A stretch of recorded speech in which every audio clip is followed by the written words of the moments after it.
have a signed bylaw review and a Lions Club licensing fee review. Is there any comments, or we be handling those at a future meeting? Yeah, Chair. Yeah. Yes, Councillor Wells. The Lions Club licensing fee review. I guess I'm just looking to the CAO perhaps when we might be able to see that. I know it says here fall 2018, but my recollection is that we were dealing with this during the period, council period 2010 to 2014 as well. So do we have a sense of when we can do something with that and get it off the unfinished business and put it on the finished business side? Thank you through you, Mr. Chair. Yes, so it had been dealt with during that term of council, and then it was recently brought back to coordinated committee. The Lions Club did come to coordinated committee in midsummer and made a request again. It was referred to bylaw, so this was a subsequent request. Okay. I'll defer to the clerk to see if from a timing standpoint in terms of when she anticipates a report may be coming forward. Certainly, through the chair. Just go ahead. I have been speaking with the Lions Club regarding their fee structure as well as the lottery license. We have temporarily extended their license so that they can continue while staff review the rules with them and help them with their reporting. So staff will be working with them and we'll be bringing them back within the next couple of months, but we have continued to allow them to operate in the meantime so that we can sort out any reporting issues. Okay. Just to follow up, if I may. Yes, Originally part of the discussion was around the fees that they were being charged. Is that still a part of this new Correct. As well? That's correct. Okay, so okay, thank you. Okay, so moving on to other agency reports. I see our chief is here, so go ahead, Mike. Good morning, Mr. Chair. And Council. Thank you. So for the month of December, we responded to 119 calls for service. Nothing notable through the Christmas season, which was good and surprising because it's a high hazard time for us. So it was a good December. We did hit a record number of calls for the year, 1,562. So that's the highest call volume to date for a year. As you can see in the spreadsheet that's in your agenda, the call volume has typically just continued to rise over the years, but that's the good thing. We've already supplied them with the food we collected, and of course all the toys went to the Cadets for their Toys for Kids program, and those were distributed through the community. So. And the only other thing I wanted to mention is we are at the point where we're recruiting volunteers. That recruitment will start later in January. It'll take us through till February, March, and then they have a recruit program, and they'll be ready to start responding to calls in June. So it's a lengthy process to get them up and ready, but we're looking at 5 volunteer positions to be replaced. There's a total of 16 volunteers in the department. There's 2 vacancies currently. We have 2 firefighters retiring with 25 years of service at the end of March. And then we have 1 that's retiring with 35 years of service at the end of October. So we're going to replace that person as well so that we don't have to do another recruitment. So it'll be 5. And that's all for today. Thank you very much. Is there any further comments or questions? Okay, thank you, Chief. So, moved by Councillor Kenny and seconded by Councillor Watson, resolved that the Community Service Section of Coordinated Committee received the January 2019 Fire Department report for information. Thank you, Mr. Chair. Having heard the question, I'll call for the vote. Mayor Black-Volchi. In favor? Deputy Mayor Brady. In favor? Councillor Foster. In favor. Councillor Kinney. In favor. Councillor Watson. In favor. Councillor Wells. In favor. Chair Belanger. In favor. Thank you. The motion carries on a vote of 7 in favor and 0 opposed. Okay, we'll now move on to the consent agenda. And there is, in community service section, there's only been 2 items pulled. One is 3.4.1, item I, municipal law enforcement activities for period October, December 2018. And the second is item 3.4.1, looks like also I, but anyhow, recreation and events and facilities report, recommendation that the community service section report any. Oh, okay, we're good. So I'll read the consent agenda. Resolved that the community service, moved by Councillor Watson and seconded by Councillor Kenny. Resolved that the community service section of coordinated committee does hereby receive the January 10th, 2019 consent agenda items 3.4 through 3.4.3, and that the recommendations contained therein be adopted as amended.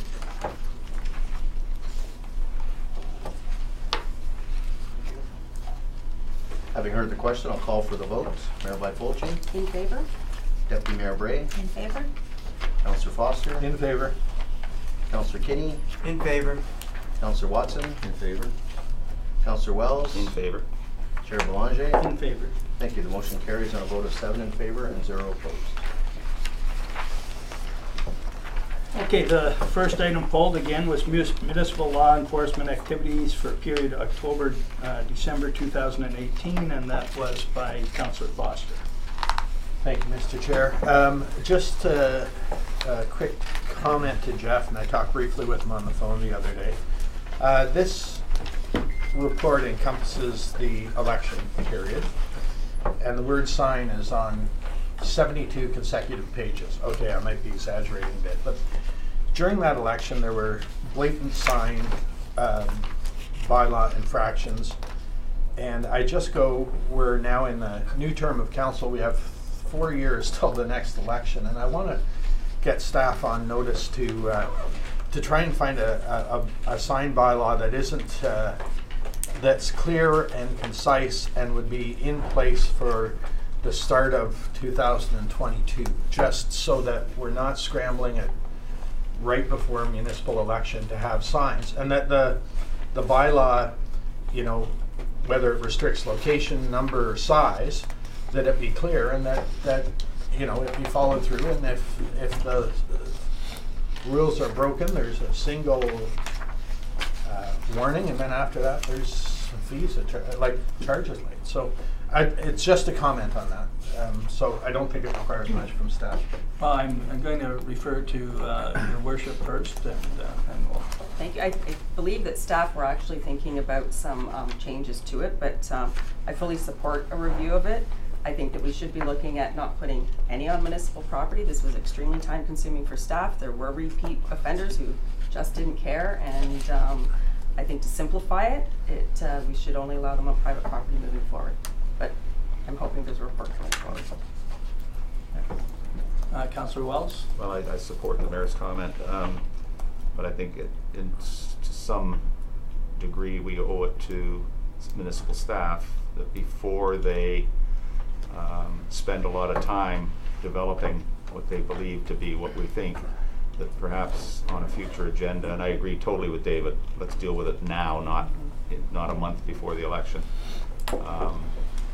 But perhaps on a future agenda, need to just place it so that there can be, rather than today, when people haven't had a chance to really think about it, but a chance to provide municipal staff with some of our thoughts and thereby perhaps some direction before they spend a lot of time working on something that may or may not be in keeping with what we're thinking. Any further comments? I would just add that, you know, I think simplification would be in order, and we might want to look at some other municipalities. I certainly had viewed many municipalities that had much simpler bylaws related to election signage. So, thank you. So, with that said, we'll just move by Councillor Kenny, and again, I believe seconded by Councillor Wells, Resolved that the Community Service Section of Coordinated Committee recommends to Council that it receive the January 10th, 2019 Municipal Law Enforcement Department's quarterly activity report for the period of October to December 2008 for information. Thank you, Mr. Chair. Having heard the question, I'll call for the vote. Mayor Byfolchi, In favor? Deputy Mayor Bray, In favor? Councillor Foster, In favor? Councillor Kinney, In favor. Councillor Watson, in favor, Councillor Wells, In favor? Chair Belanger. In favor. Thank you. The motion carries on a vote of 7 in favor and 0 opposed. Okay, the last item pulled for Community Service Section was Recreation Events Facility Report, and again, that was Councillor Foster. Thank you, Mr. Chair. Again, I've got a couple items here. One, and these are just comments. It's okay, Chris, we won't be nasty. He's running. The Super Wednesday Community Lunch Program. I just wanted to point that out. I think that's an excellent initiative. I've been a big fan of the idea of a community kitchen, and this is kind of an attempt to do that. So I commend the staff and the people involved in getting that up and running. I also, and I was going to comment in my other section, but I'll do it here, is on the speaker series. Again, through the Senior Active Learning Center, I think this is a great event. We had this week, on Monday, there was the first of the series of speakers on transportation in Wasaga Beach. And I wanted to just say I think it's an awesome idea. I congratulate Kevin on his 10-minute presentation on transit, and that was my only comments. Thank you. Okay, is there any further comments? I would just have one question, Chris, and that would be, I sit in on quite a few meetings, and I know that the Simcoe County Food Champion Committee has also been very supportive in working towards some kind of community meal program, and I didn't know if they were involved at all in this. I hadn't heard in any of the meetings I had attended, but it may be a resource that could further assist in some way. My only comment would be that Public Health Nurse Ruth MacArthur is very involved in a number of these programming initiatives, but I'll ensure that staff are making her aware of this one through the seniors program thing. Okay, because it's Courtney actually that had been on the committee. Ruth doesn't serve on that. Okay, Food Fit. I get Community Health Center. Yes, understood. And I will do that as well. They do run a program out of the youth center. As some members of council may realize, we have a Thursday a month for young parents that Courtney is involved in as well. So she may well be aware of what's going on at the youth center with this one. That'll be a third program that our county is supporting. Okay, thank you very much. Great. So moved by Councillor Wells and seconded by Councillor Kenny, resolved that the Community Service Section of Coordinated Committee does hereby receive the Recreation Events Facilities Department Report, Monthly Activity Report as information. Thank you, Mr. Chair. Having heard the question, I'll call for the vote. Mayor Byfolchi, In favor? Deputy Mayor Bray, In favor? Councillor Foster, In favor? Councillor Kinney, In favor. Councillor Watson, In favor. Councillor Wells, In favor? Chair Belanger. In favor. Thank you. The motion carries on a vote of 7 in favor and 0 opposed. Do we know how much time we need to change secretaries? Would it be a 10-minute or a 5-minute? Yep, 5-minute recess. I think. Okay, we'll aim for a 5-minute recess, so.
All right. I'll call this meeting back to order, please, and we'll deal with the Public Works section. Let's just see here. I guess the first item under here is under deputations, petitions, presentations, and public meetings is Ms. Sasha Rose Gilio, thank you, who's here to, what's that? Oh, okay. Who's here to talk to us about snow removal at the end of driveways. Just give me one sec. I need that before.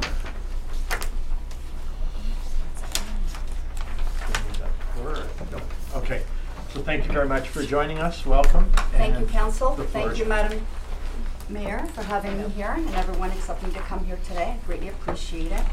This topic I'm going to talk about, it's very dear to me, and it just strikes a chord with me. So I'm going to give you a scenario before I get into it. So the scenario is this. We get a snowstorm. We're all out there shoveling. You may hire someone, that's great. So I'm out there shoveling 2 hours, 2.5 hours, doing my part. I'm shoveling from doorway down to my driveway, complete area. I'm done 2.5 hours later, go inside, take a shower, I'm exhausted. Take a shower, come back out, look out the window, and there's that plow. There he goes. What does he do? Which he's doing what he's supposed to do. Takes the snow off the street and he puts it towards our driveway. So, the driveway, now I've cleaned it, I've done my part.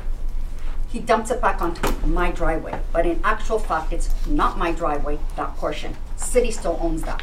So what they're doing is they're taking street snow and dumping it back onto their own property and blocking me in.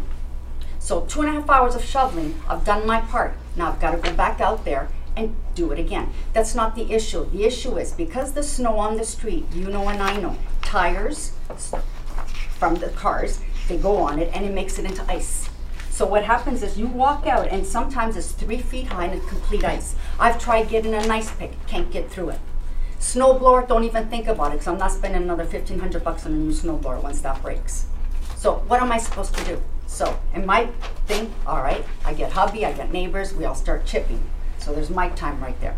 So what are seniors supposed to do? So I've got seniors calling me and emailing me saying they've hired someone because people are telling me on Facebook, get your ass up and start shoveling. It's like, that's not the issue. I've done my part. My part's been done. Seniors will call me and text saying, you know, we hire someone to do it. Once it's all done, then we get this plow coming and they dump it back on my driveway. We cannot get out. They said, we've called our snow plower, the contractor. There's days where they take 2 days to come because they're busy. They're not gonna come just for a small little driveway. I mean, you know, that's bottom line. So they've got other places to do. So seniors are saying, we're blocked in, we can't get out. Then I've got seniors call me by saying, we are so terrified of leaving our homes because we go out and we're afraid that coming back home, my driveway is blocked and I cannot get in. I mean, we're talking 80-year-old seniors here, and I think that's very shameful that they have to live like that. So here you have a provincial government that is convincing seniors to live at home and not going to retirement centers because we're short on retirement centers. They're telling seniors, you know, live at home, get your care worker to come in, you do qualify. I've got people saying my caregiver cannot get in. We're blocked in. How are they supposed to come in? So, it's, you know, the city's making it very, very difficult. Now, I do know that Oral Medonte, they offer the service with the windrow where they lift and they can, all I'm asking is what the plower has to do. All they gotta do is just lift that shovel. Rather than blocking you into the driveway, they can push it over to your, on the grass. I mean, the property's there. It's not like they got no, we're not asking, take the snow and dump it somewhere else. We're just asking, lift and then continue and push that snow over onto the lawn. That's all it is. Scarborough does it. I've been living there also 35 years. I live here and I live there. Never had to do my driveway, never. I do my part, they do theirs. So, you know, I've got a lot of letters here from seniors, and I did give you all a copy of that. You do have them, right? It's heartbreaking. It's totally heartbreaking that in today's time, 2019, our seniors have to go through that.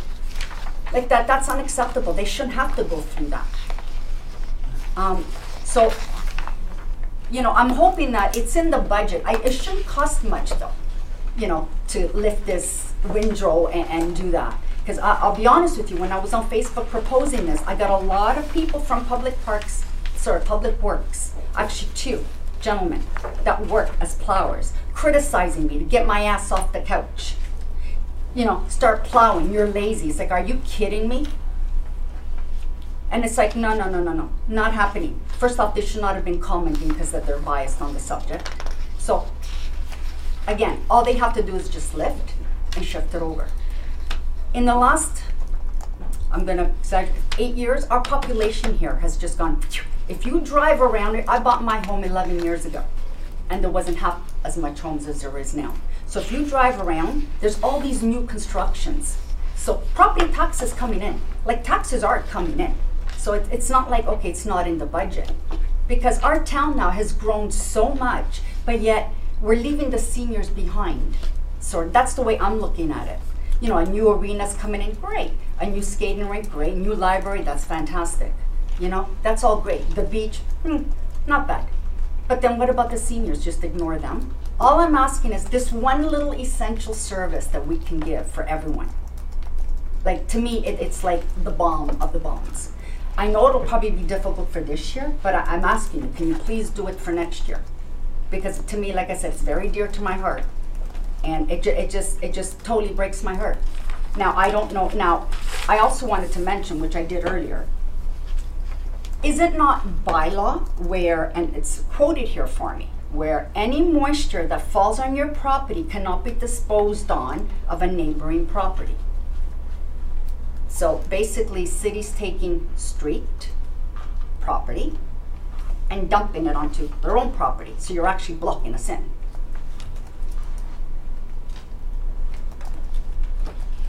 All right. I have a couple questions. Yes. I guess, or I'll open it for questions. Sure. Sorry. Actually, I'll open it to if anyone has a comment right at the moment. Councillor Yeah, Kane. just real quickly. I'm sure council's all aware of the factor that our population is growing and the factor that we have a distinct increase in senior population. And as a result of that, you know, anything that affects a portion of our population, especially our seniors, should be looked at and addressed, not necessarily addressed right away, but at least given the opportunity to sort out some solution, partial solution, so that at the end of the day, we're actually here to help. That's just my thoughts. Anybody else? I do have a comment for you, and you know, later in the agenda, or almost the next item is the report from Public Works. And I wanted to ask you something about that. This is not a public meeting on that item, but we have asked to have it pulled from the agenda, or someone has asked to have it pulled for discussion. Oh, So what you might find is your question gets answered at that point. You do have the, again, we're not going to, your deputation is not related to this, so we can't really. Oh, it's into not, okay, specific. 'cause I was wondering It isn't, how. it isn't, but I mean, it's not, this item, this Public Works item is not in for a public meeting where we're inviting questions for it. So your presentation we accept gladly, thank you for bringing it. I did have a question, just because I want to get my head around what you were thinking. And I apologize to everyone if I seem simple, but your comment, and I didn't get it exactly, but something about lift and move the snow over. So if a plow is if this is the end of the driveway here, this yellow sheet in front of me, and the plow is coming with this plow, I'm going very visual here. So the plow's coming down with its wing out. So what's your theory, that they lift the wing, skip your driveway, and then pick up on the other side? Well, no, they can turn it. They can turn it. I've seen it where it's turned and then dump it on the lawn. So turn it that way? I think so. Okay, well, Yeah, that's yeah. a valid I know, point. and I know another place. I know Aurora. If you looked at your, Yeah. I had the gentleman from this Wasaga Sun give me figures on that, what it costs them. It's not very costly at all. But I know that also in Scarborough, once the plower comes, this big plow, and they're done, I got a huge street. They're done within minutes. Then right behind it, there's another plower, and he just goes, within minutes, he's gone. All right. Well, we'll have that discussion, because that, I know. I just have one thing I wanted to add. I'm just curious, just for argument's sake, when this street puts that big dump onto your driveway, just hypothetically, if somebody were to get hurt, city responsibility on that? I'm not sure on that one. We'd have to talk to council on that. Legal counsel, not this council. So that may come up in conversation. Yeah. Unless you have something on that? No? Okay. So there was a motion on this? No. It's on the proposal. No. Oh, okay. There's a motion dealing with the sport. Okay. All right. Well, thank you very much for your you. time, and appreciate it. All right. No, so it's red. So do you have anything for me on the consent agenda? This and this. So where's the one for balance? Yeah. Okay, so I'll move into the consent agenda. There were 2 items that have been asked to be pulled. Item 4.4.1, the Public Works Driveway Windrow Removal Program. And then the other matters is the Wasaga Beach Transit Report. And those are the only 2 items that have been requested, and that's 4.4.3A1 or AI. So on the balance of the consent agenda, it's moved by Councillor Bray, seconded by Councillor Bifulci, resolved that the Public Works section of the Coordinated Committee hereby receives the January 10th, 2019 consent agenda items 4.4.1 through 4.4.3, and that all recommendations contained therein be adopted as amended. Thank you, Mr. Chair. Having heard the question, I'll call for the vote. Councillor Boulanger? In favor? Mayor Bifulci? In favor? Deputy Mayor Bray? In favor. Councillor Kenny? In favor? Councillor Watson? In favor? Councillor Wells? In favor? Chair Foster? In favor. Thank you. The motion carries on a vote of 7 in favor and 0 opposed.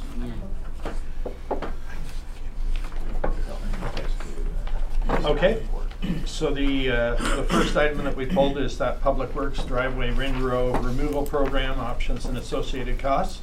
I'll ask Kevin, oh, he's here. I'll welcome Kevin to the table. We have that in front of us. There were 6 options. Staff option is the status quo, but I just would like a little, if you wouldn't mind just filling us in some background, since we did have a deputation on this. Sure, thank you, Mr. Chair.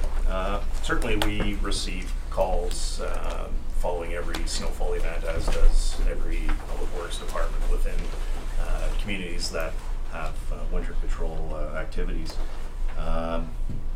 So over the course of the last, even 10 years that I've been in this role, we've consistently evaluated, where these services are offered. More recently, when during the election, there was some platform considerations for new technology and windrow removal efforts. I felt it was appropriate to advance that research, to put it in front of council, to consider whether or not this is something council would like to pursue. Certainly, you will note across the county and certainly north of Highway 7, the snowfall and the accumulations that we receive are excessively and considerably more than what you would experience in those areas that have windrow removal programs. As I indicated in the report, a lot of the GTA communities, although they budget, they certainly have a greater tax base, commercial industrial tax base, than our predominant residential tax base to provide that service. They also have fewer events, significantly fewer events, and they budget based on 4 to 6 events on average. Last year we received 30 events, and so the numbers that I presented before you take into account windrow removal services and estimates that that staff have developed based on whether there's consideration for this service to be done townwide or specific to seniors or those with disabilities subject to eligibility criteria, or simply looking at establishing an incentive program or a program for those who may qualify and up to a certain amount of applicants, which we have seen further south.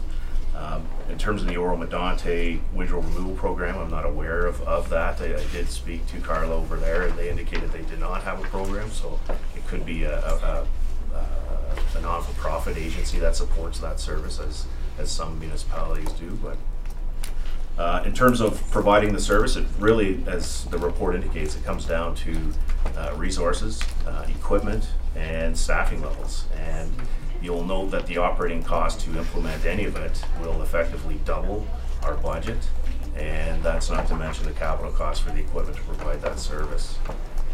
As you indicate, when you do plow, the plow moves the snow from the road to the boulevard.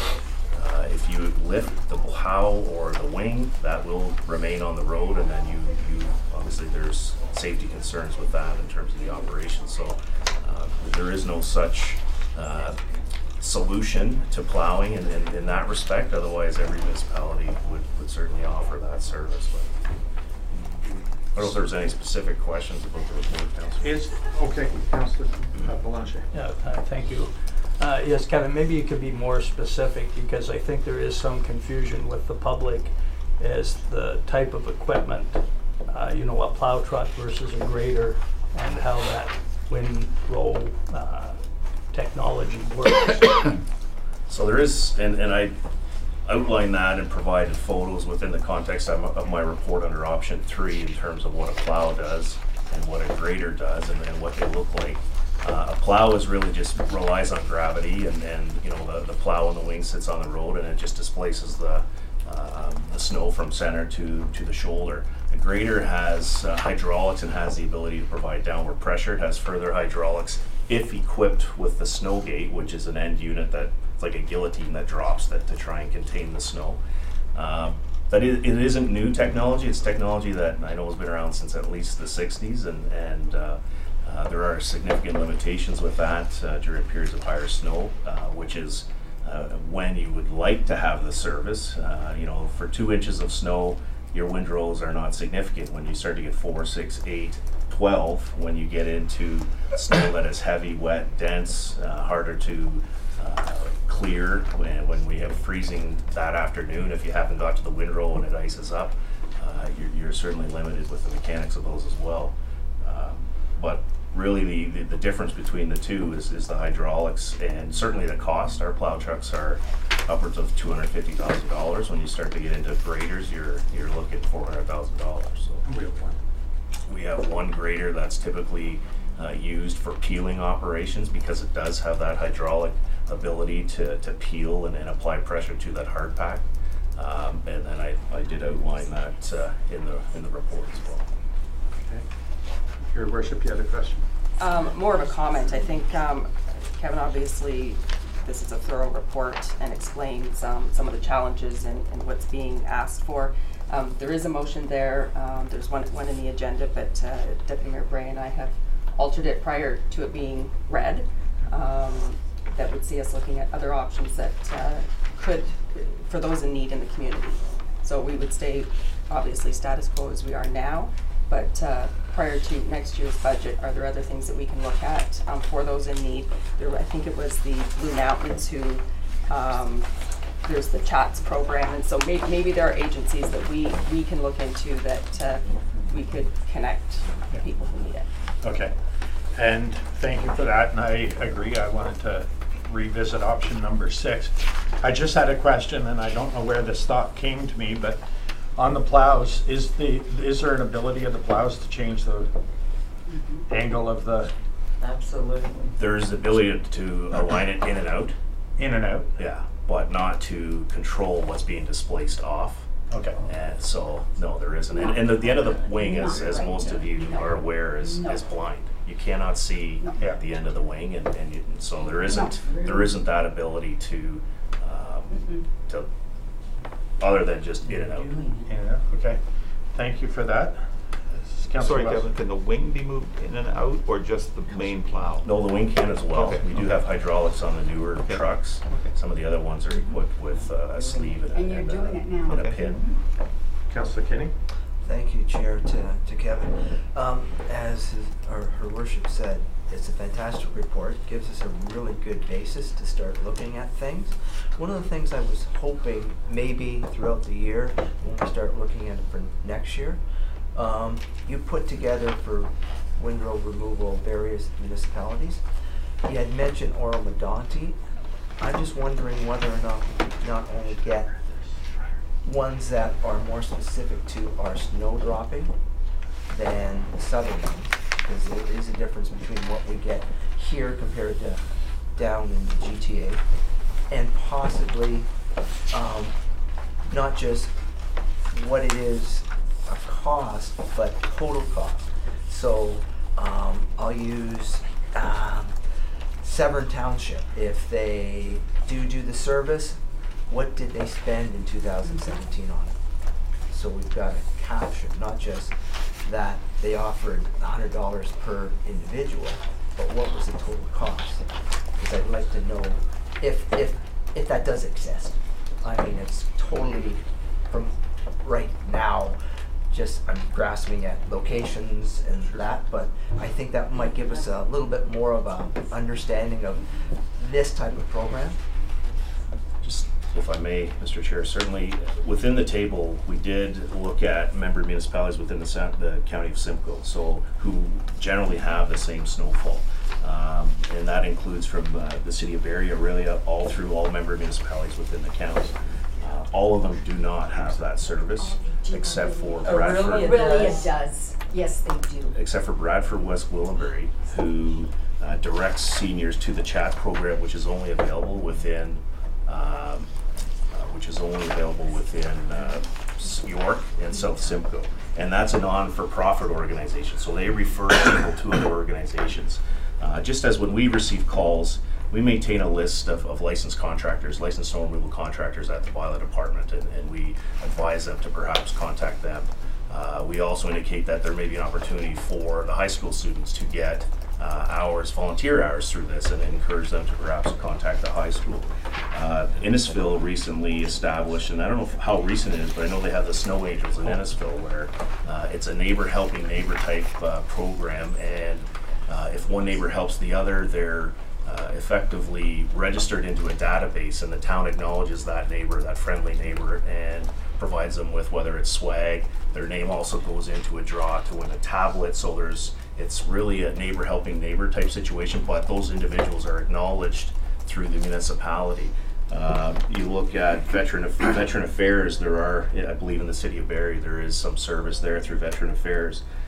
Community care access centers, there are some non-for-profit and agencies that provide that service.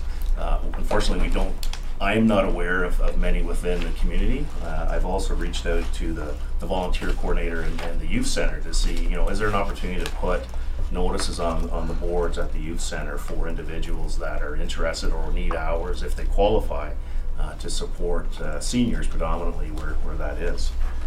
But just to get back to your question, Councillor, those municipalities within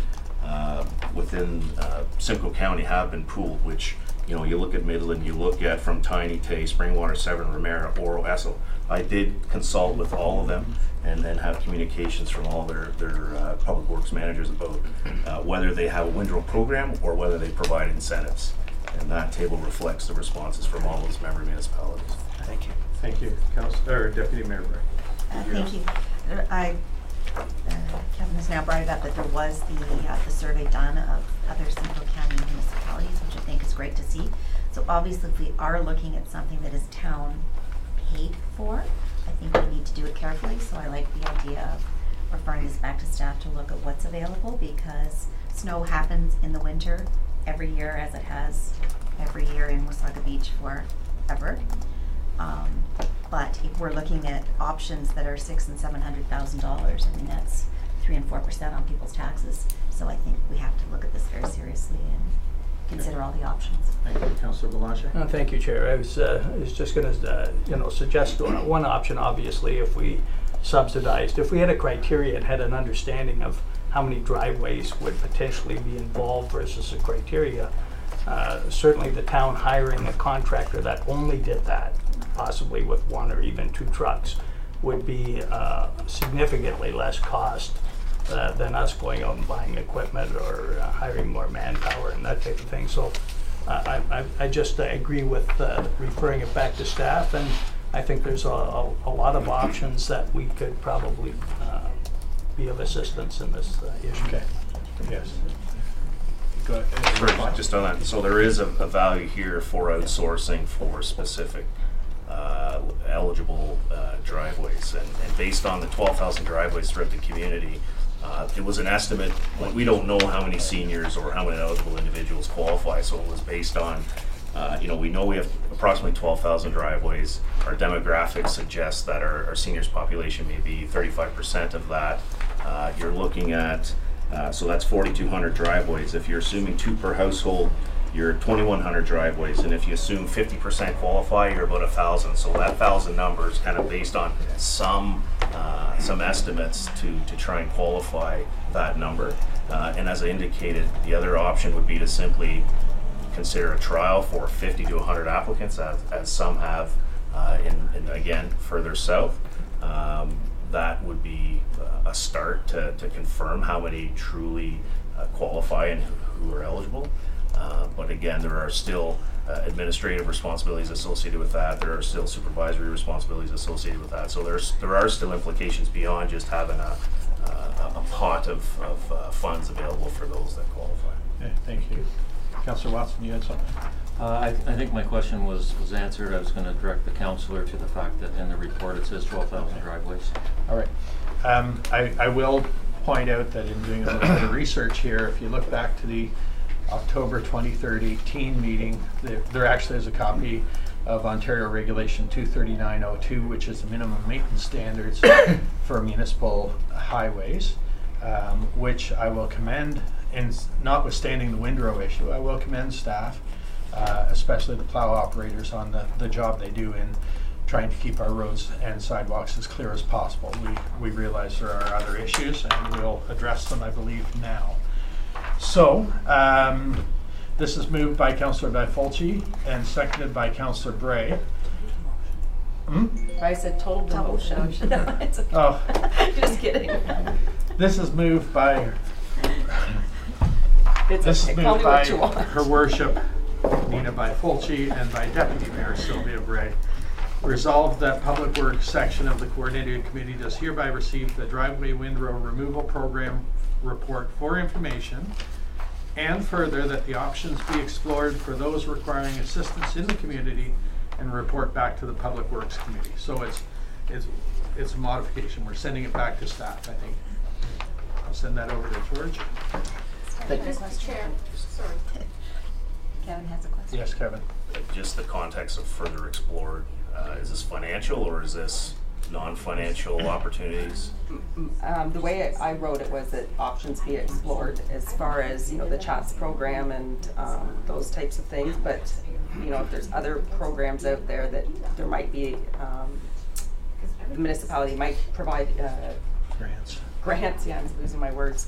To have them all come back in a report long before budget time for next year, and then we can have a discussion about it. So any options that we could look at. Okay.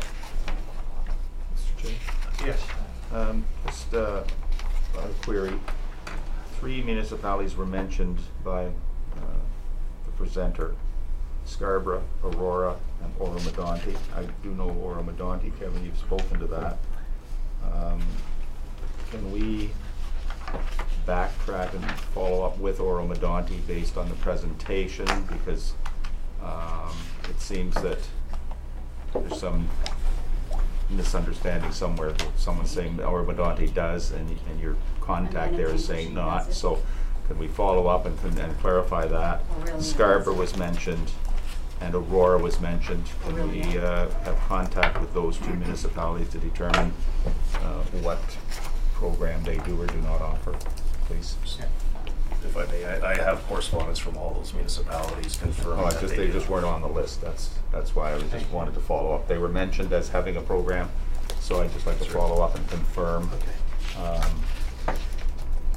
Thank you. So we've got the report. It's going to go back for further study. It'll come back to this committee, in time. Mr. Chair, read the question, please. Okay, so having heard the question, I'll call for the vote. Councillor Belanger, In favor? Mayor Byfolchi, In favor? Deputy Mayor Bray, In favor? Councillor Kinney, In favor? Councillor Watson, In favor? Councillor Wells, In favor. Chair Foster. In favor. Thank you. The motion carries on a vote of 7 in favor and 0 opposed. Thank you. I neglected when we did that to the deputation to read the resolution related to that. So this was moved by Councillor Bray, seconded by Deputy Mayor Bray, seconded by Mayor Byfolchi. Resolved that the Public Works section of the Coordinated Committee does hereby receive Ms. DeLeo's deputation for information. So we have that. Thank you, Mr. Chair. Councillor Belanger, In favor? Mayor Byfolchi, In favor? Deputy Mayor Bray, In favor? Councillor Kinney, In favor? Councillor Watson, in favor. Councillor Wells, In favor. Chair Foster. In favor. Thank you. The motion carries on a vote of 7 in favor and 0 opposed. Mr. Chair, sorry, can I just add one thing? This is not a public meeting, so, thank you. The other item that was pulled was item 4.4.3, other matters, A, transit, and I, Wasaga Beach Transit Report. And again, I just, I guess I hinted to it in the last one. I just wanted to compliment, well, it's a good news report right across the board. We're seeing solid growth in our transit system basically every year and pretty well every month of every year. At that presentation that was done for the Senior Active Living Center at the Recplex, Kevin in 10-ish minutes brought out a report of the current state of affairs and the future. So this is merely a comment to say appreciate it. Transportation, when we talk about our seniors community or our youth community or any other member of our community, this transit system that started years ago as kind of an experiment has been a success story, and I'm looking very much forward to the expansion that has been suggested will come in phase 2 from Simcoe County, that will include transportation to Barrie on a regular basis at a far more affordable rate than any other one.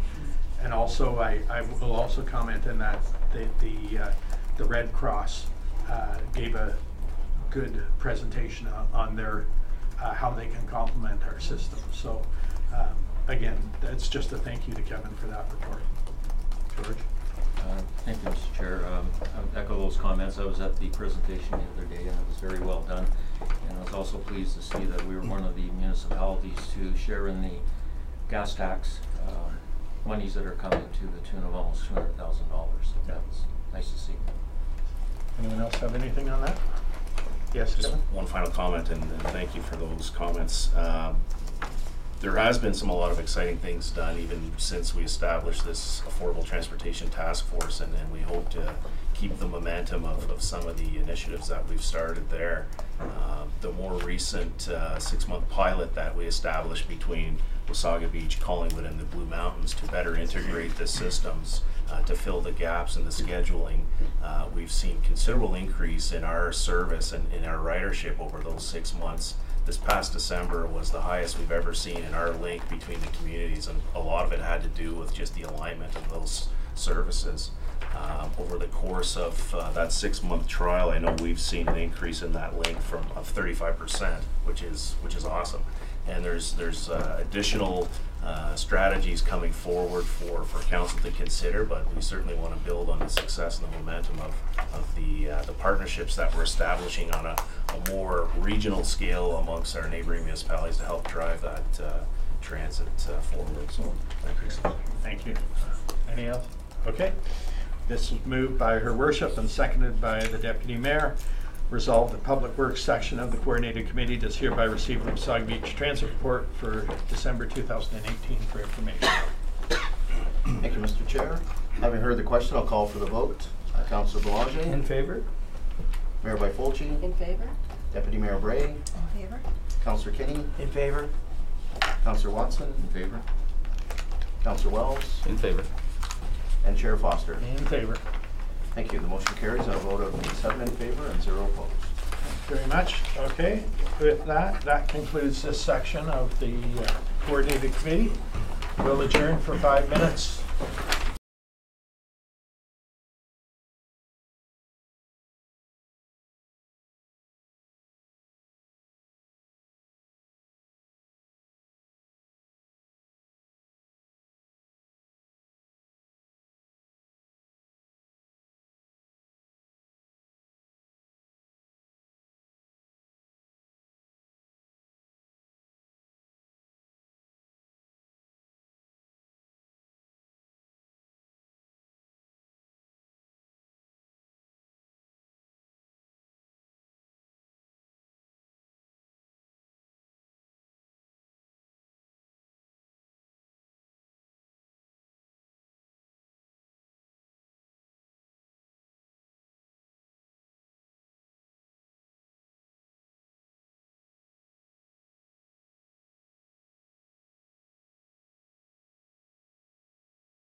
quickly because he's Yeah, done and gone. and it Okay, all so the comes Development later. He's not coming Services back to Section do it of a second Coordinated time. Committee is now back in session.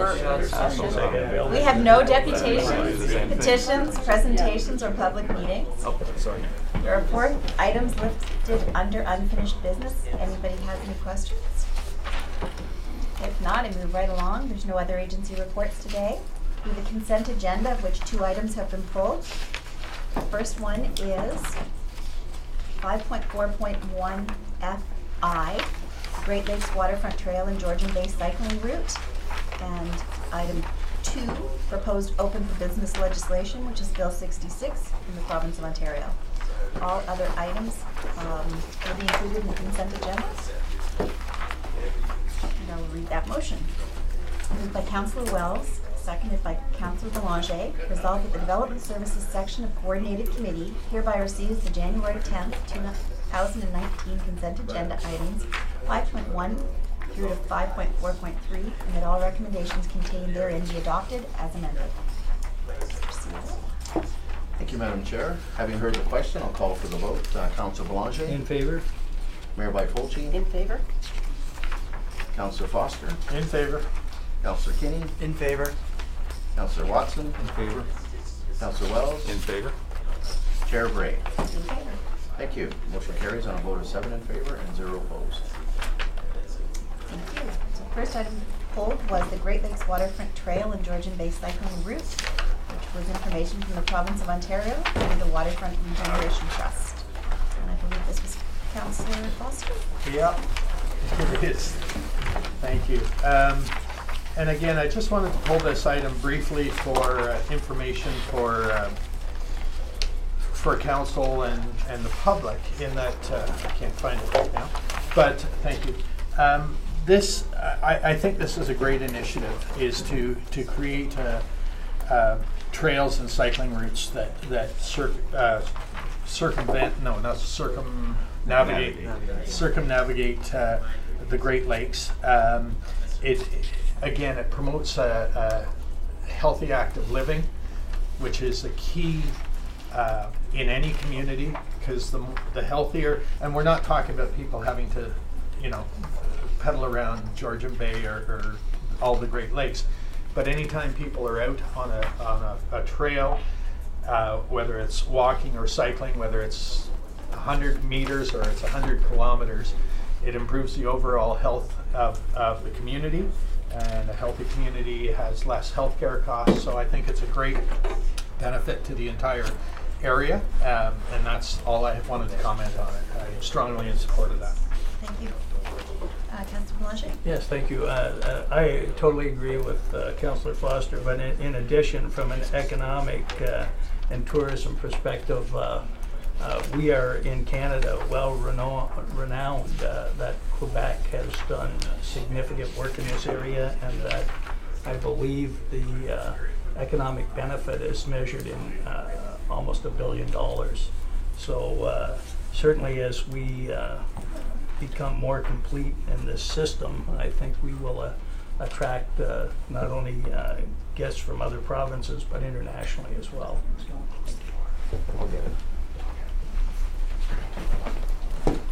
Councillor Kinney. Yeah, thank you, Chair.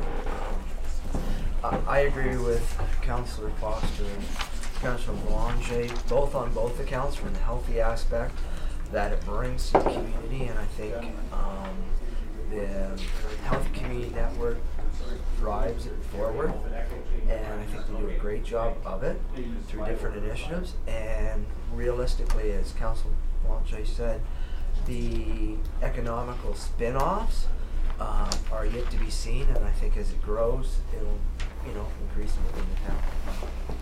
Thank you. Thanks. No more comment. I agree. I think things like this are exciting. It's good to be part of something that's bigger, because the marketing dollars certainly go a lot further when we share them with other people. So I will read the motion. Moved by Councillor Kinney, seconded by Councillor Belanger. Resolved that Development Services section of Coordinated Committee recommend to Council that staff be directed to advise the Waterfront Regeneration Trust that, number 1, the town wishes to participate in the extension of the Great Lakes Waterfront Trail through the town of Wasaga Beach, And 2, town will supply hardware and labor for the installation of the required Great Lakes waterfront trail signage on roads which are under the town's jurisdiction. Mr. Cynthia? Thank you, Madam Chair. Having heard the question, I'll call for the vote. Councillor Belanger. In favor? Mayor Byfolchi. In favor? Councillor Foster. In favor? Councillor Kinney. In favor? Councillor Watson. In favor. Councillor Wells. In favor? Chair Bray. In favor. Thank you. The motion carries on a vote of 7 in favor and 0 opposed. Thank you. And the next item to be pulled was the proposed open for business legislation, which is Bill 66 in the province of Ontario. Would you like to speak to this, Mr. Herron, or would you like to, would Councillor Foster like to start by sharing comments? Well, I have some comments, but I really would appreciate staff's input on this first. Thank you, Madam Chair, and good morning, committee. The Bill 66 represents a significant change in direction from the provincial government, and the moniker for the bill, the Open for Business Bill, is exactly what it means. The intention is that if there are projects that would create 50 jobs or more, the bill would propose that any legislation or planning policy that might get in the way of that could be pushed aside, subject to a bylaw put together by the municipality and subject to clearance from the minister.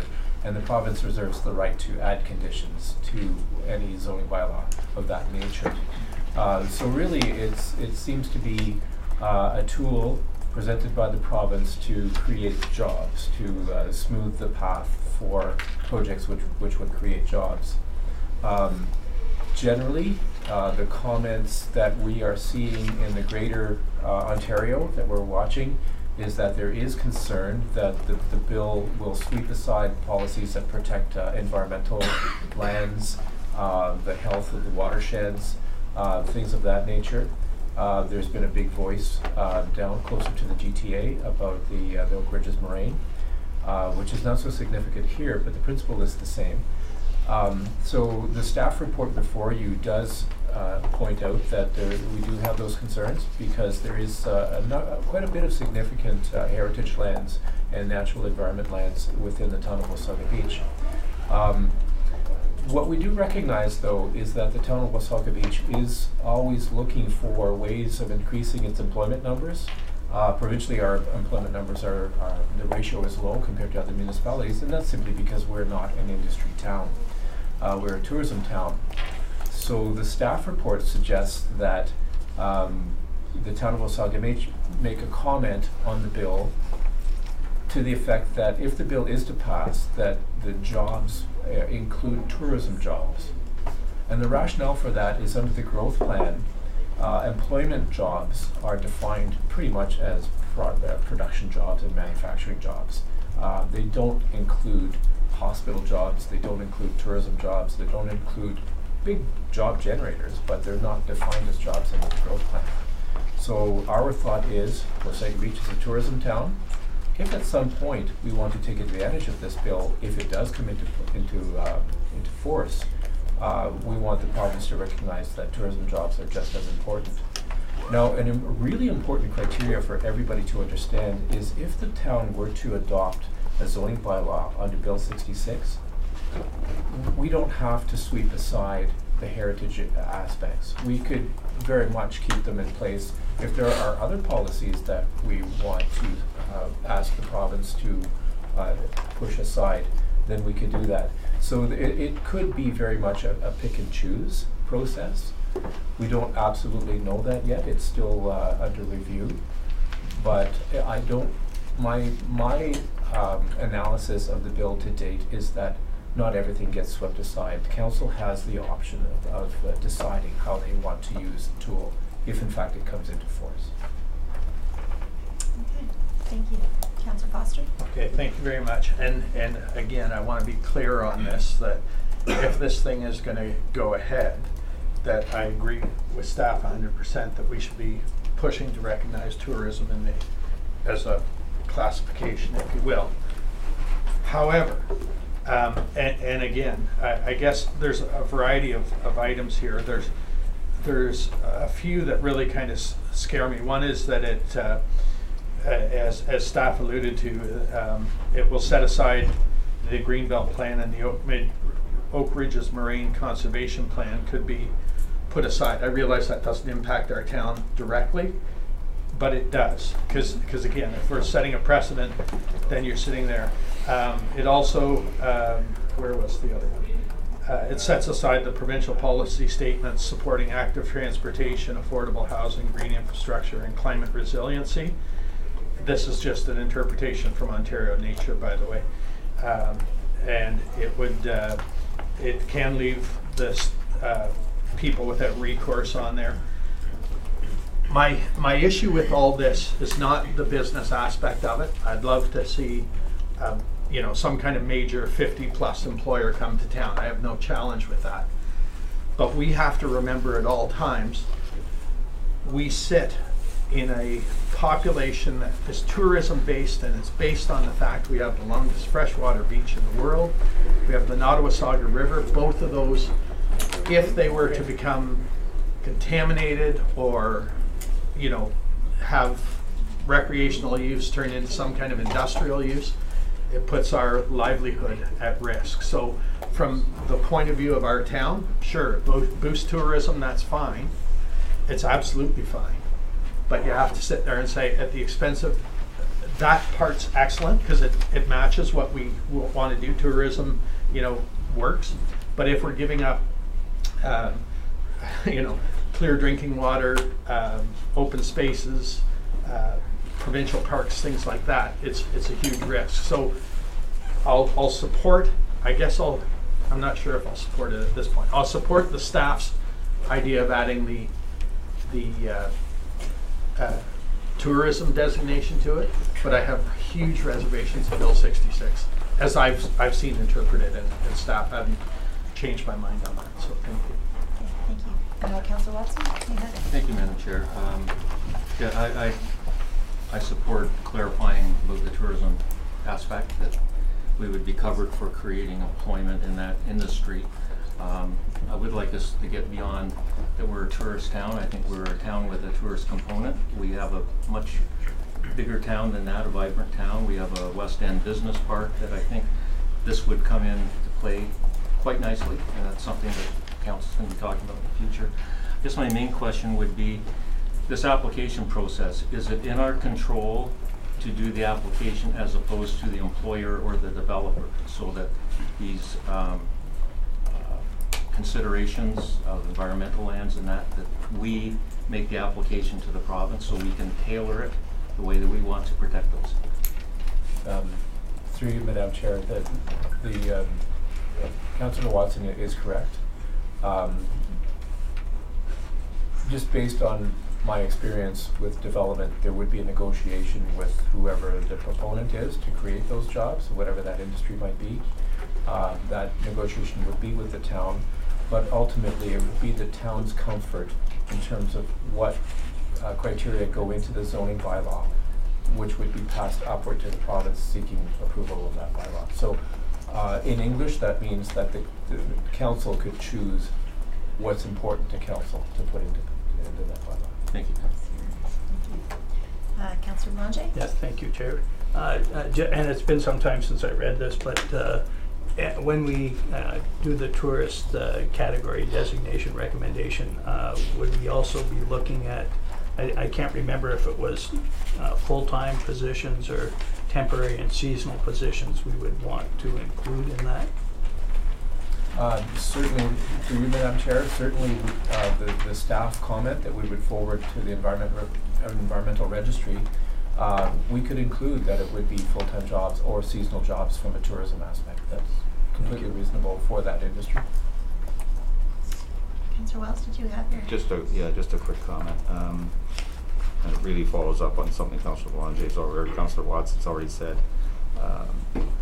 But in terms of a developer, and I have a really strong concern, particularly around the water protection. I mean, our aquifers are served by surrounding areas coming through us.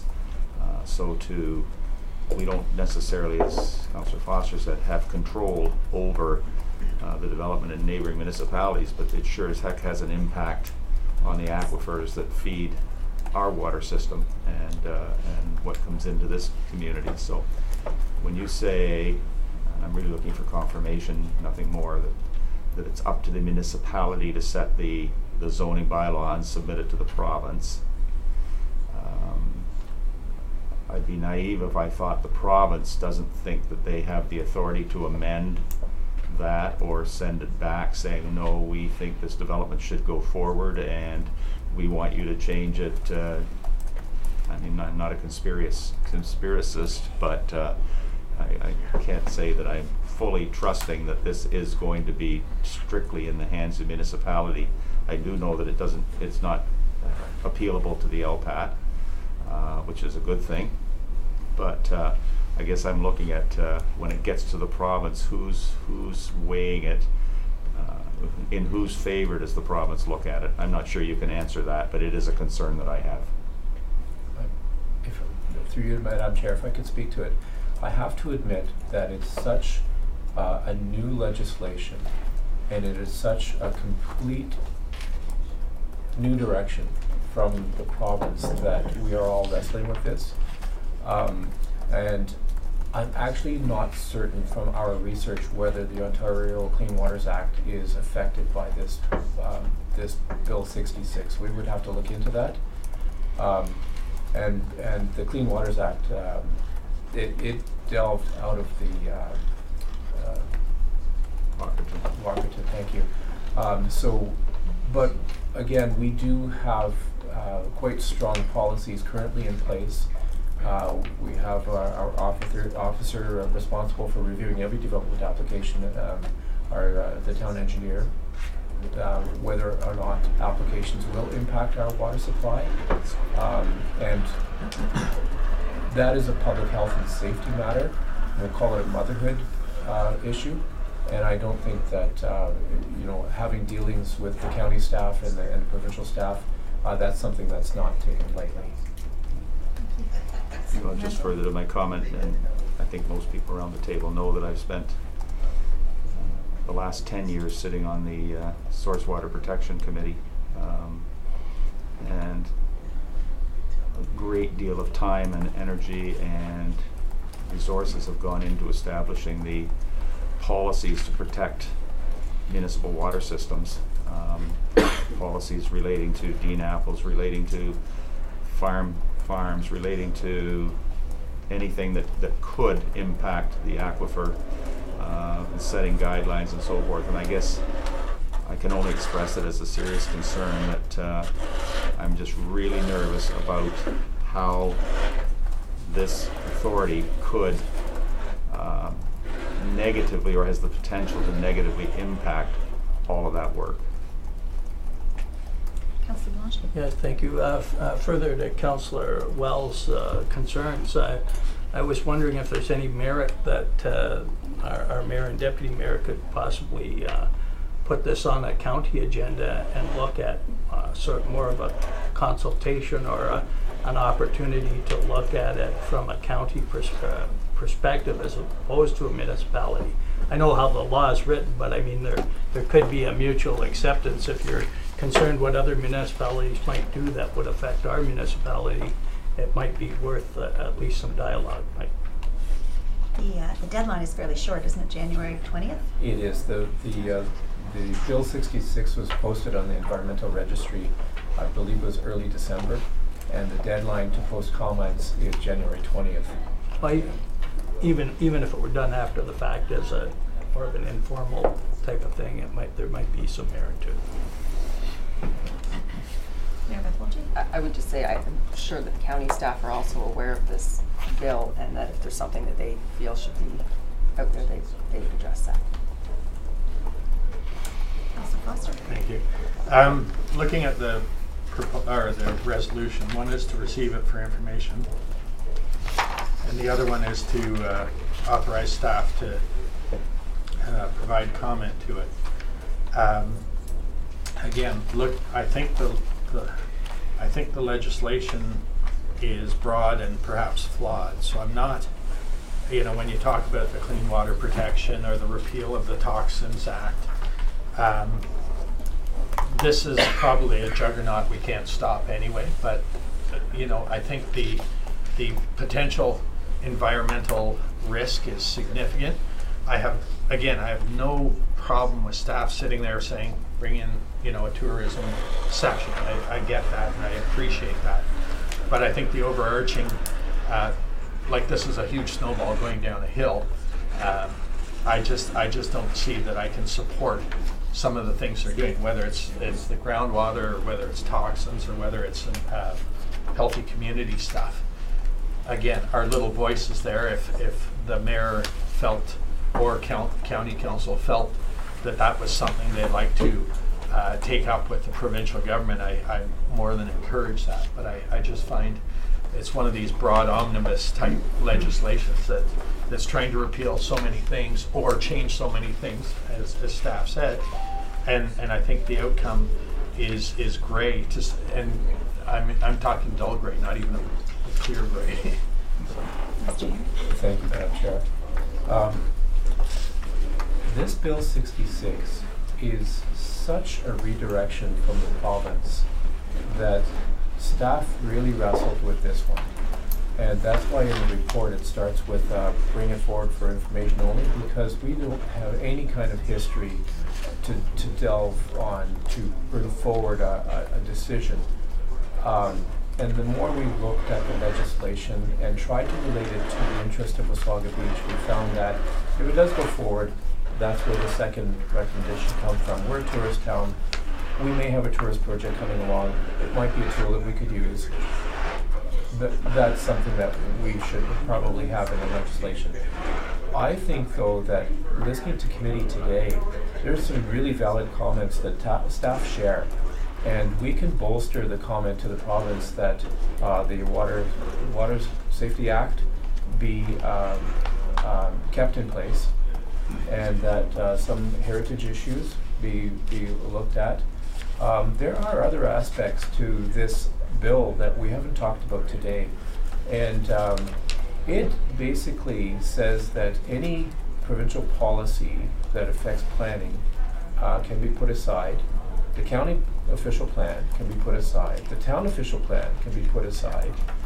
And it also says that there's no need for a public meeting and you can't appeal it to LPAT. So it is a drastic measure to create jobs. The saving grace in my mind is that council has it. The council can build its own bylaw and doesn't have to push everything aside.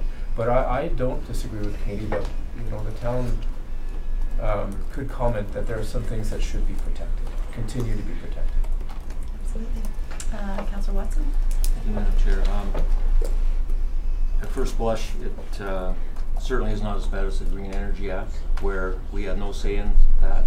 External forces could circumvent all those barriers and firewalls that we have in the municipality. We've seen that, and I think that's been changed now. But so we do have the opportunity, as I asked earlier, to tailor this to what we want, but it's a little bit along those lines from the province. Thank you. Councillor Kinney?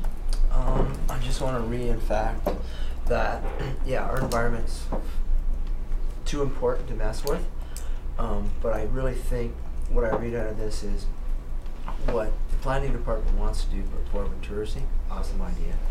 We can build some comments around keeping certain acts. Awesome. Doesn't mean the province is going to listen to us.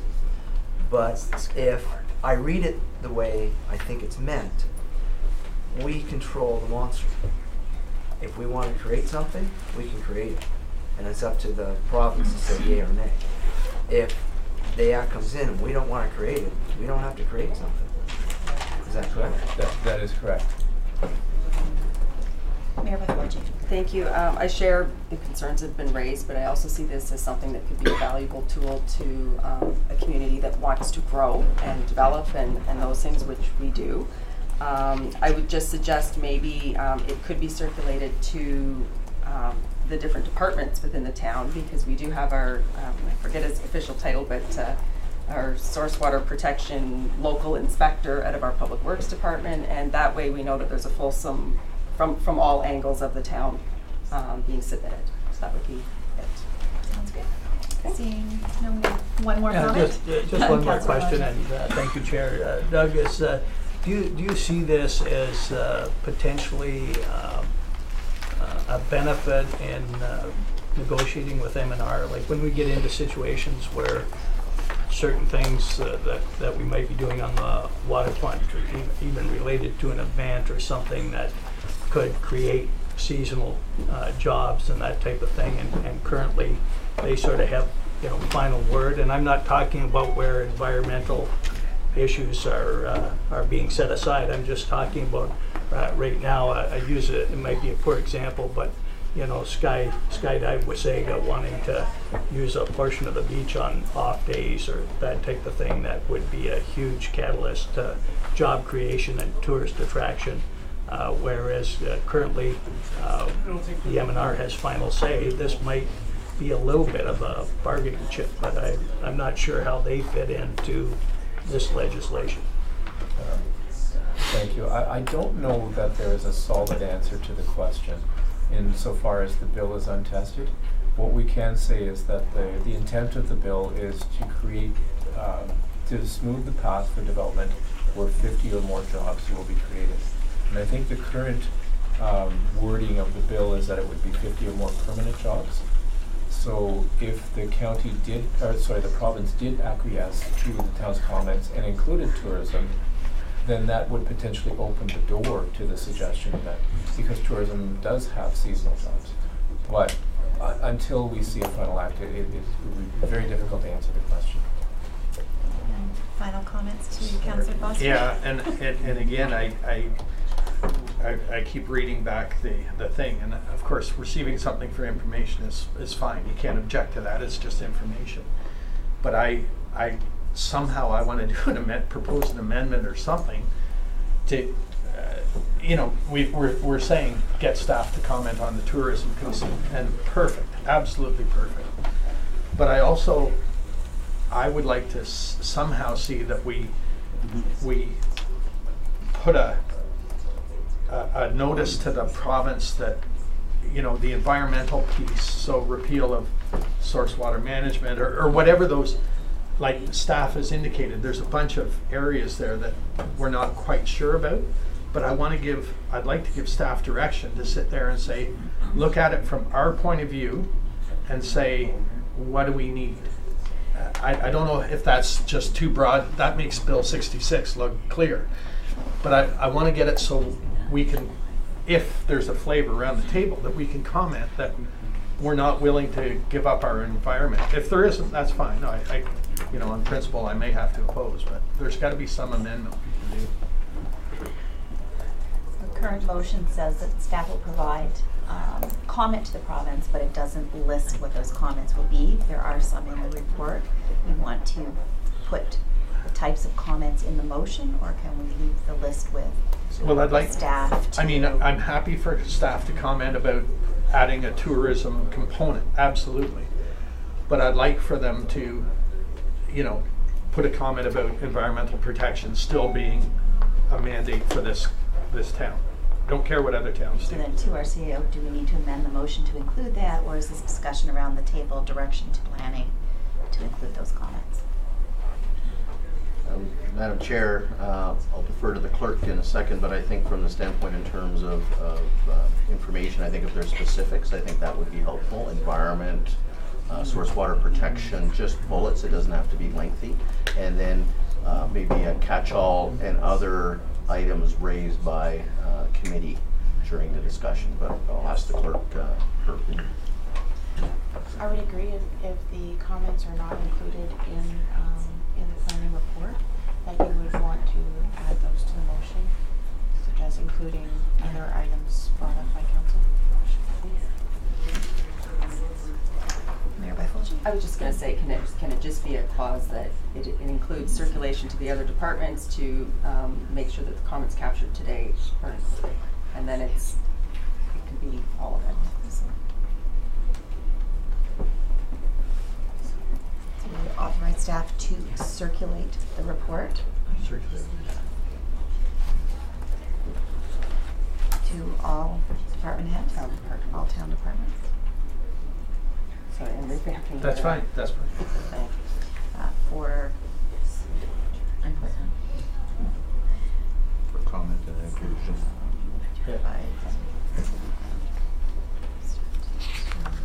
Council authorized staff to circulate report to all town departments for input.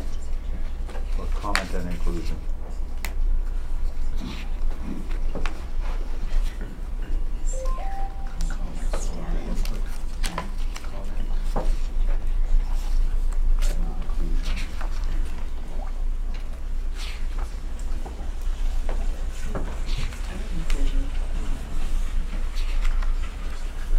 Prior to providing comment to the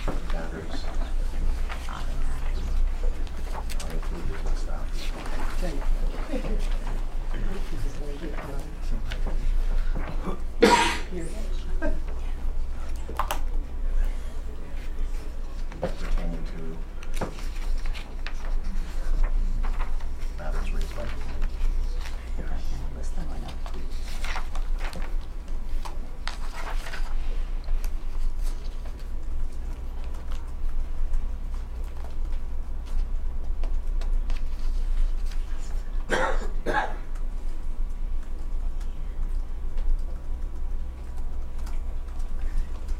So I'll read it and see if we need to further smith it. Should we before I move and second it? Yeah, just read it out. Read it out, okay. So resolve that Development Services Section of Coordinated Committee recommend that Council receive the report on the proposed open for business provincial legislation, Bill 66, for information. And the Development Services Section of Coordinated Committee recommends that Council authorize staff to circulate the report to all town departments for input, comment, and inclusion in matters not included in the staff report pertaining to matters raised by the committee, and provide comment to the province prior to January 20th, 2019 through the Environmental Register website in accordance with the contents of this report. Probably take. Contents of the report and comments received. And comments received. It's received. Okay, now I will officially read it if. Just ask the mover and seconder. So the mover of that was Councillor Kinney, the seconder was Councillor Belanger. Are you comfortable with that revised? I am.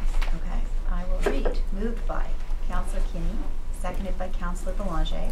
Resolved that Development Services Section of Coordinated Committee recommends that Council receive the report on the proposed open for business provincial legislation, Bill 66, for information.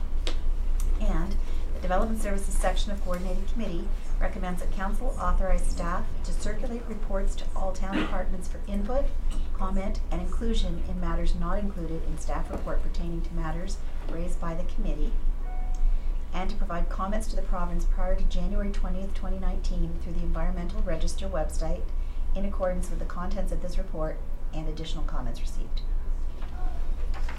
Mr. Seeley? Thank you, Madam Chair. Having heard the question, I'll call for the vote. Councillor Belanger. In favor? Mayor Vitolci. In favor? Councillor Foster. In favor. Councillor Kinney. In favor. Councillor Watson. In favor. Councillor Wells. In favor. Chair Bray. In favor? Thank you. The motion carries on a vote of 7 in favor and 0 opposed. Thank you. This portion of the meeting will now recess, and at 10:15 we will start with general government. Your final report.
call this meeting of the General Government Committee back to order.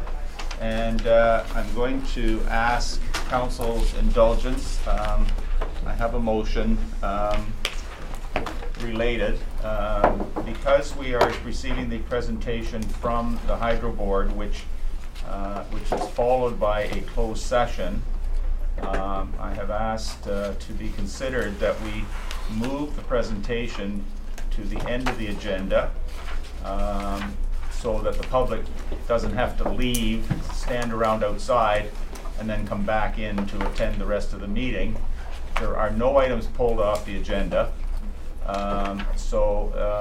With that explanation, I do have a motion. Resolve the General Government Committee section of Coordinated Committee suspend the rules of procedure to allow for the closed portion of item 6.1 to be moved following item 6.4.4. Any comments? Yes, Dina? My apologies, Dan, would you just cross out the closed session portion? That's still in there, it shouldn't be removing the whole thing. Okay, so now it just reads that the suspend the rules of procedure to allow for the portion for item 6.1, Correct. all of item 6.1 to be moved following item 6.4.4. And are we clear?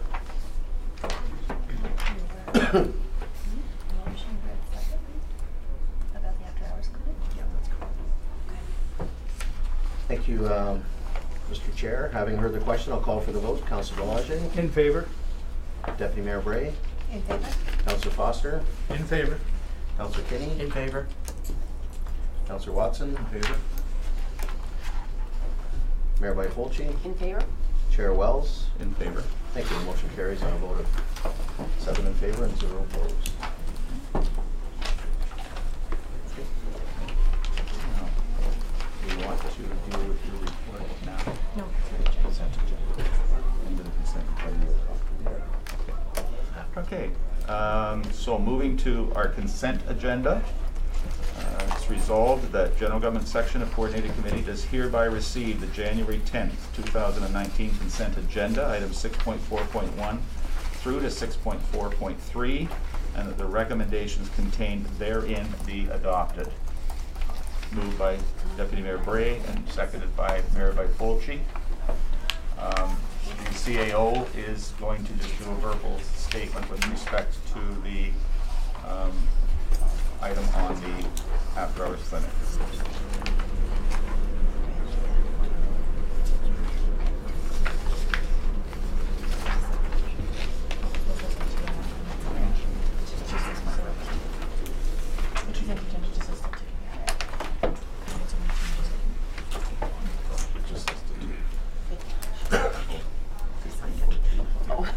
So, again, resolve General Government Committee section of Coordinated Committee does hereby receive the January 10th, 2019 consent agenda items 6.4.1 through 6.4.2, and the recommendations contained therein be adopted. Thank you, Mr. Chair. Having heard the question, I'll call for the vote. Councillor Belanger. In favor? Mayor Byfolchi. In favor? Deputy Mayor Bray. In favor? Councillor Foster. In favor? Councillor Kinney. In favor. Councillor Watson. In favor. Chair Wells. In favor. Thank you. The motion carries on a vote of 7 in favor and 0 opposed. And we have item 6.4.3, other matters. It is the CAO's verbal update for Wasaga Beach After Hours Medical Clinic. And George, that's yours. Thank you, Mr. Chair.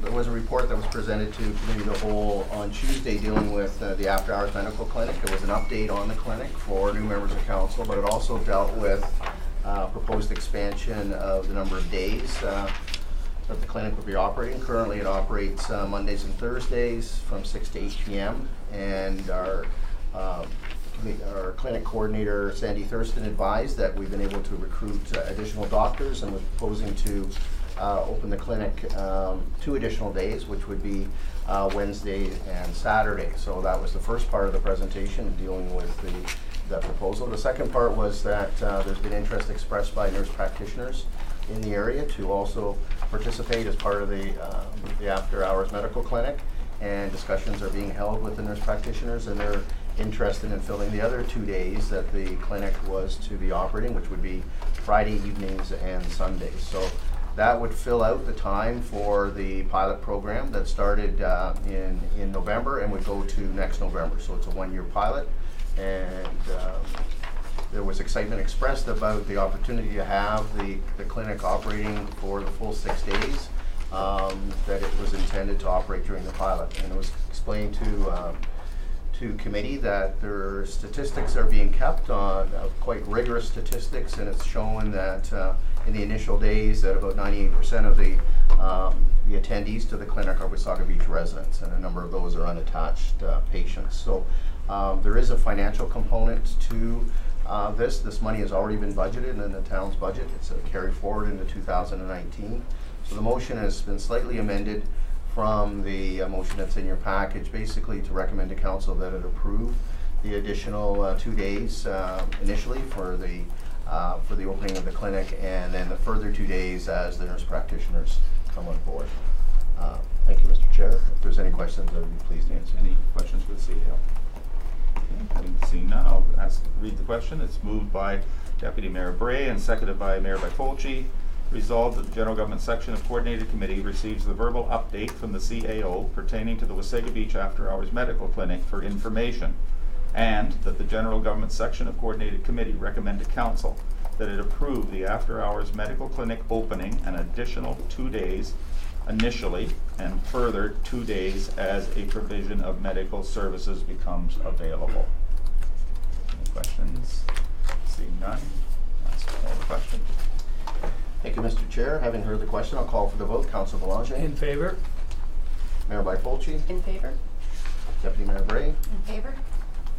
Councillor Foster. In favor. Councillor Kinney. In favor. Councillor Watson. In favor?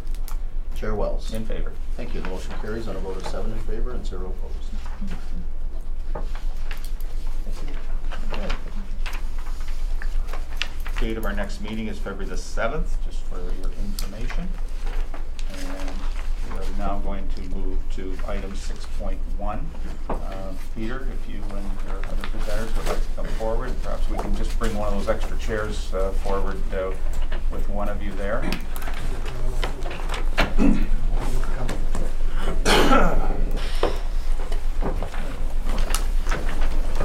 Council, I'm sure many of you are aware of the three gentlemen that are doing our presentation. The chair of the boards, Peter Prager, Director John Wiersma, and Director Dr. Peter Wilmot doing the presentation. I would like to note also that we have the other members of the boards present in the audience, Rick Archdeacon, Bruce Young, and Andy Ferguson. Thank you, gentlemen. And with that, I'm going to turn it over to you for the presentation, Peter, or however it's been divided up. I'm going to vacate this chair to go there so that I can see that. Okay.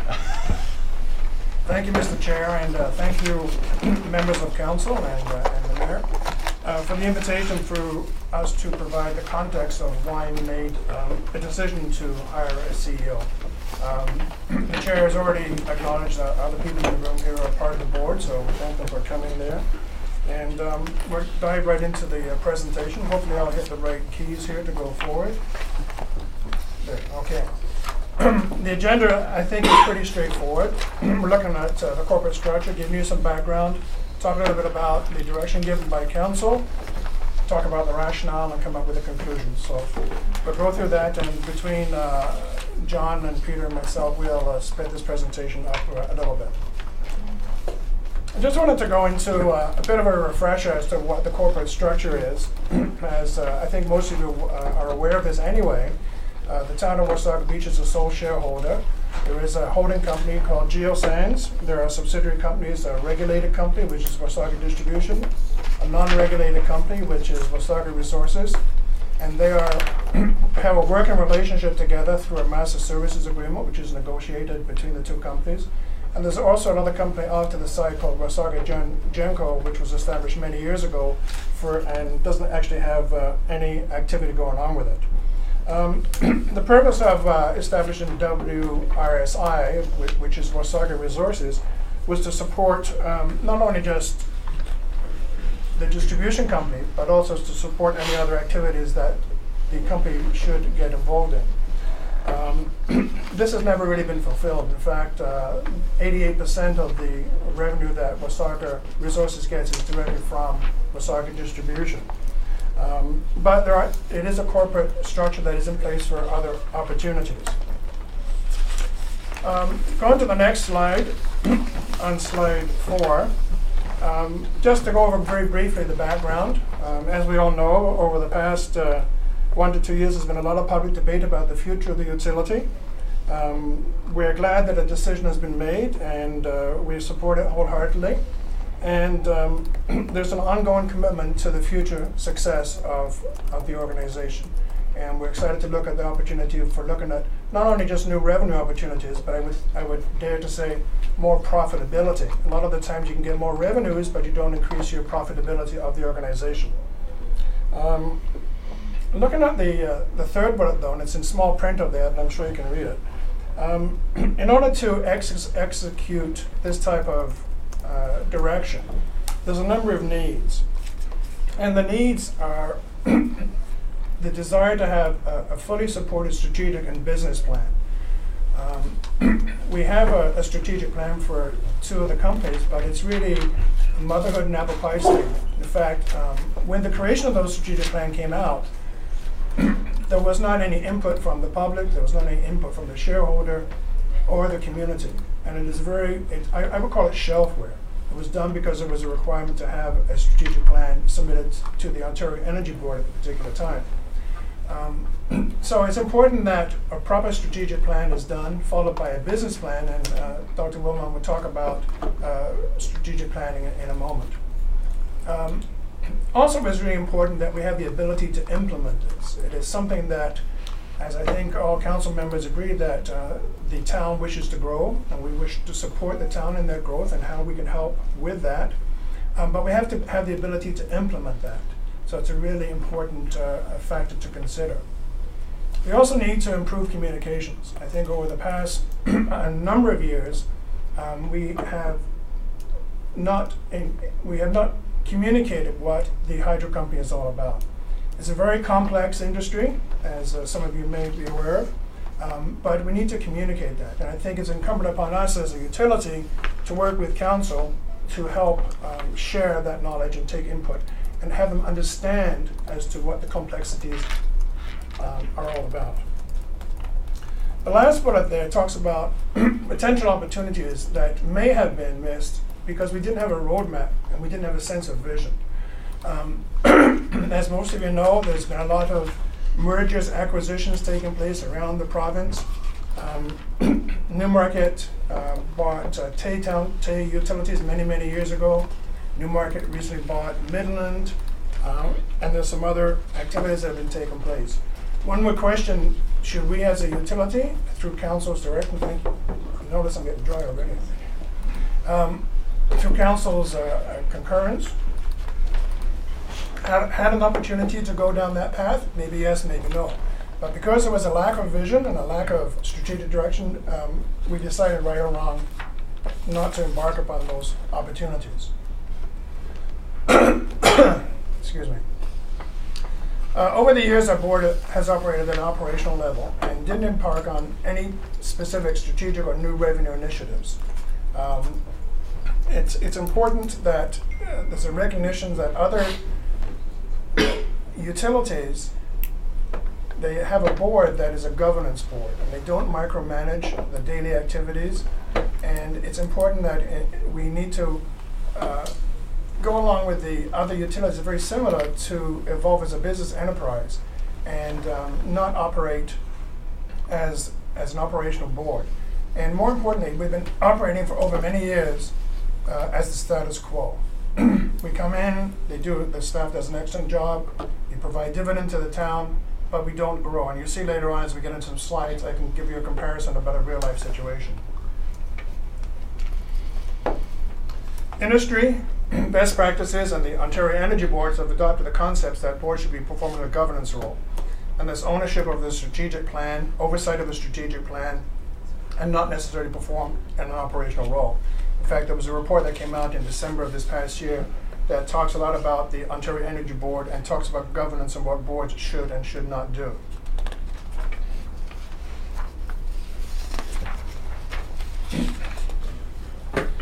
Looking at the next slide, as we all know, in July of 2017 or thereabouts, council confirmed that the utility was not up for sale. It will remain under municipal control and gave the utility direction to grow the business. I think it's also important to know that there's been no definition of what that growth means.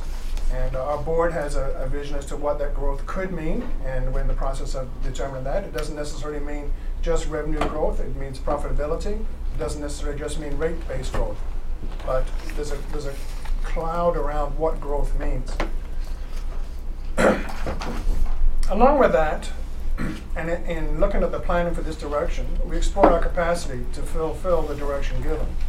And as you see later on in some other slides, it's not just a growth factor, it's also to address some of the technology changes that we're faced with, and it's also to address a lot of the reporting requirements that the Ontario Energy Board does indeed impose upon us. We also explored how the board is working, and we talked just briefly a second ago about, does the board operate at an operational role, or should it be operating at a governance role? And all indications is that it should be operating at a governance role. Looking at the next slide. In our discussions, we determined that in order to grow and to meet the industry challenges that relates to technology changes, where the industry is going, government policies that might be imposed upon us, investments must be made. And these are investments, these are not costs. These are investments for the future. And like any other investment, there's a certain amount of time that we anticipate payoff should occur or could occur. It's important to recognize too that our existing staff do deliver excellent traditional utility services to the community through their dedication and commitment. I think even with the wind that we had yesterday, we're all very, very happy that the power stayed on. It's probably very attributed to the great tree trimming jobs that our staff does. We also talk about, as a result of the direction given by council and the board's need to adopt a governance model, the first step into the process was to look at how we can organize to achieve our growth and sustainability that will benefit the community. I should also point out that on the last, on the right-hand side there, we talk about a comprehensive strategic and business plan, including risk analysis, has never been produced. And I use the word never been produced. I did say previously that we did do a small 3-page strategic plan, but it doesn't have a scoreboard, doesn't have a balanced scoreboard, there's no input from the community, et cetera, et cetera. In fact, there is a requirement by the town for the utility to provide a business plan each year, but I think it is at the end of the third month of the following year, and that has never been done.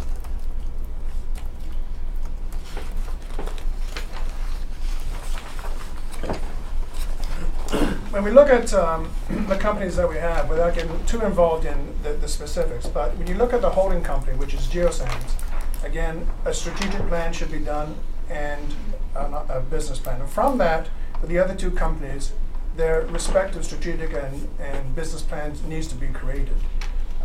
That needs to be done. You need to start at the top and you need to work down and flow those plans through the organizations.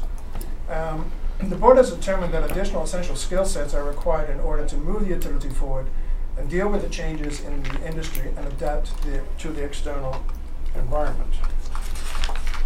I'm going to turn it over to Peter Willen now just to talk about strategic planning. And Peter, if you could run through that now. Yeah, thank you, Peter, and good morning, Mr. Council. My eyesight's not that great, so I'm having difficulty reading the slides. So the next two slides, please refer to them, and I have some notes that I'd like to refer to if that's fine. Sure. Now, I expect that all of you at some time in your careers have dealt with strategic planning. So I'm not going to presume to give you a treatise on strategic planning, but rather I'd like to give you a bit of a snapshot in a few minutes on how we as a board envisage that the process at WDI, WRSI will unfold once we have a CEO in place. Now, the driving force behind this, of course, is the mandate given to us by shareholders and council to retain and grow the organization, and the direction given to all the LDCs to create and implement a strategic plan. Having said that, I think we all would acknowledge that strategic planning is something that all organizations should do from time to time, looking at where they're going in the future. And I noticed that you are sitting down now as a council to talk about your priorities. The process and term for creating a long-term plan may vary depending on the organization and its business. But there are some basic components which should be followed in an organized and methodological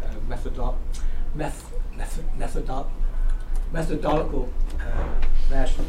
As to the term, that varies with organizations. But in our case, I think we'll be looking at the term of council, so 4 years as a term.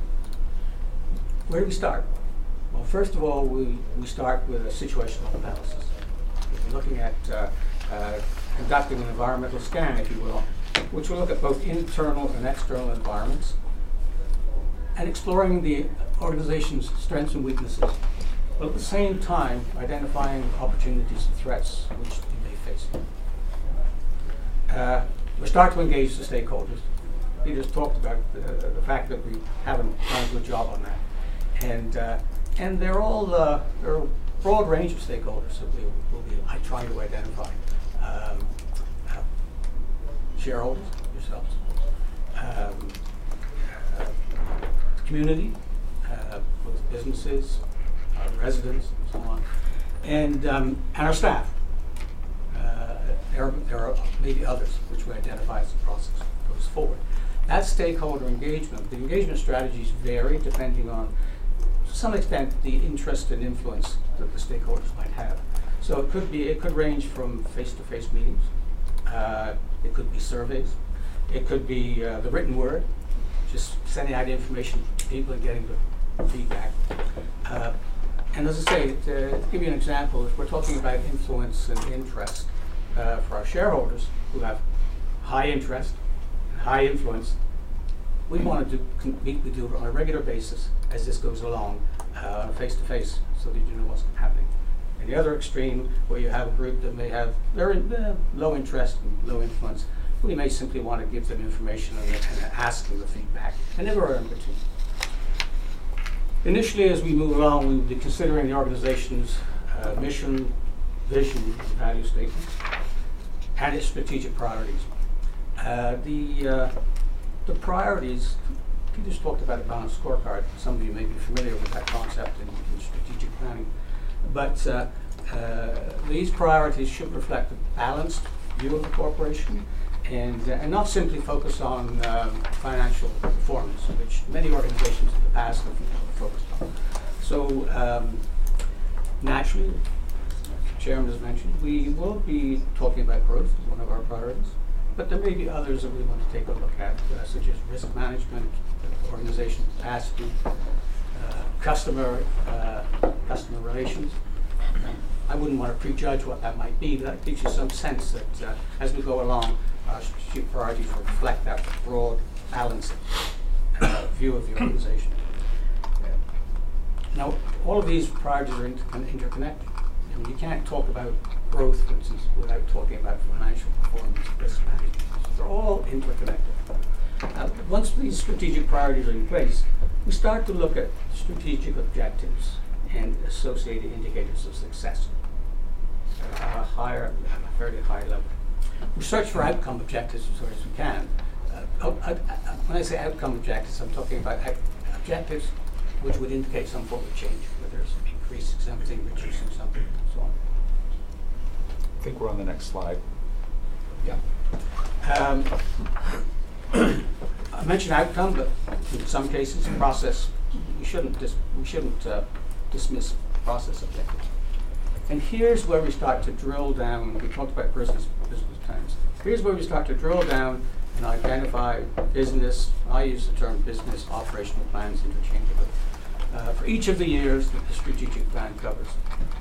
The business plan will provide us with detailed objectives and associated actions, and provide a detailed roadmap of what we hope to achieve over the term of the plan. Neither the strategic plan or the business plans should exist in isolation. They're part of the plan. It's a living document. The strategic plan is a living document. It's not something Unfortunately, sometimes it's there and it gets put on a shelf. We view it as a living document. And we will be putting in place an ongoing evaluation strategy. Sometimes you may refer to it as developmental evaluation, where we look at our objectives, we look at where we're going, and it provides the opportunity to make adjustments to the plan should opportunities arise that we hadn't anticipated as we started planning. So it's a living, fluid document that hopefully will provide us with the opportunity to deal with all of the opportunities and challenges. But let's not forget that strategic planning, if it's done right, and I emphasize that, if it's done right, requires a significant investment in time and resources. My experience in strategic planning, both in Canada and overseas, is that strategic planning processes and their subsequent success rely heavily on engaging a leader who can champion and sustain the initiative. I would emphasize sustain. Champion, yeah, certainly an ongoing champion, but we need to be able to sustain the strategic plan so it doesn't sit on the shelf. And that's part of your involvement, of course, as we go through the 3 or 4 years, giving you the opportunity as our shareholders to know what's happening and to provide input. So that's a bit of a rambling presentation on strategic planning. I hope it's helped you understand how we will proceed once we have the CEO in place. I'll turn it over to John now to continue on. Thank you. Madam Mayor and members of council, it's a pleasure for me to just make a few comments. Many of you may not know that I was a former general manager and secretary at Wasaga Beach Hydro some years ago. So when I came to Wasaga Beach, I was very much encouraged that this utility was still operating well and that the reliability was well, that we didn't have many power outages, and that the rates were reasonable. So at the encouragement of my wife, actually, she said you should probably get involved with this utility, and I did. About a year ago, I joined the board of Wasaga Distribution Inc. And I found that there's a tremendous heritage asset that you have. You have to manage it very carefully, what you do with it. But currently, I found that this asset is under-leveraged. You know, there's a lot of capital deployed. The return on capital is not what it should be. And with that in mind, how can you use that capital and the good people at Wasaga Beach Hydro effectively to build this utility into what you want it to be? And I think there's a vision that the board has, and I'm encouraged by that. I hope we can share it with council, that council will have that vision too, that this utility can indeed be much more than what it is right now. And that growth, we like to have a continuing dialogue with you as to what that can be. And so currently, and I'm addressing the facts now. In today's world, facts and alternative facts and, you know, whatever, I'd rather just stroke facts and let's just say that's our assessment. So the current organization is really limited in the capacity to execute the growth direction, and that is a problem for us. And dealing with a changing environment, we're now not talking only about power flowing to the customer, but the customer flowing power back into the grid, battery storage, electric vehicles, whatever comes our way. Or to meet the requirements to generate a strategic and business plan. There's a lot of knowledge required as to how to put that together. And the Ontario Energy Board is requiring utilities to do that now. And council, of course, wants a business plan every year from us as well, and so they should. They should know what our business direction is going to be. The leadership team, supported by the staff, have done an excellent job of running an efficient operation. But they're so busy with what they're doing and doing it well that they have limited time to focus on the challenges that are coming our way, the disruptive technologies and so on. Consequently, over the years, where other utilities looked at acquisition opportunities to leverage their capital. Wasaga Beach has not taken advantage of those opportunities. And because there wasn't a solid foundation and a solid planning framework in place for the organization to execute on. Now, if that strategic plan is in place and the business plan is in place, then of course you work the plan. But if you don't have a plan, you can't work the plan. So to the next slide. The board has determined that certain skill sets are required in order to move the utility forward and to lead us in that direction. And it's driven by the disruptive technologies, government policy. Government policy is not on our side. They like to see fewer utilities and larger utilities. And the financial pressures continue to change because some of the larger utilities are realizing some operations of scale. And I'm not saying that small utilities can't have the economy of scale, but larger utilities are able to have the skill sets that we in our operation are not able to have on our side, other than to recruit them through consultants and so on. And the regulatory environment is increasingly complex for us to deal with these various issues that we have to deal with. And Joanne Tackaberry in our office is doing an admirable job working through the regulatory framework. So with all these pressures, it's not surprising that almost 90% of Ontario utilities have organized along the role of a CEO, a COO, or a general manager or president to guide them through these turbulent waters and towards an effective business enterprise.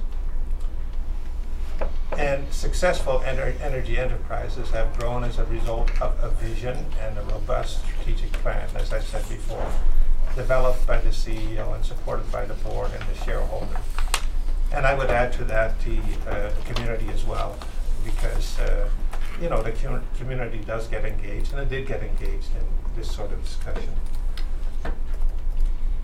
So to the next slide. I'm not going to read that big bullet, but the Electric Distributors Association that the utilities belong to developed a visioning paper. It's called The Power to Connect.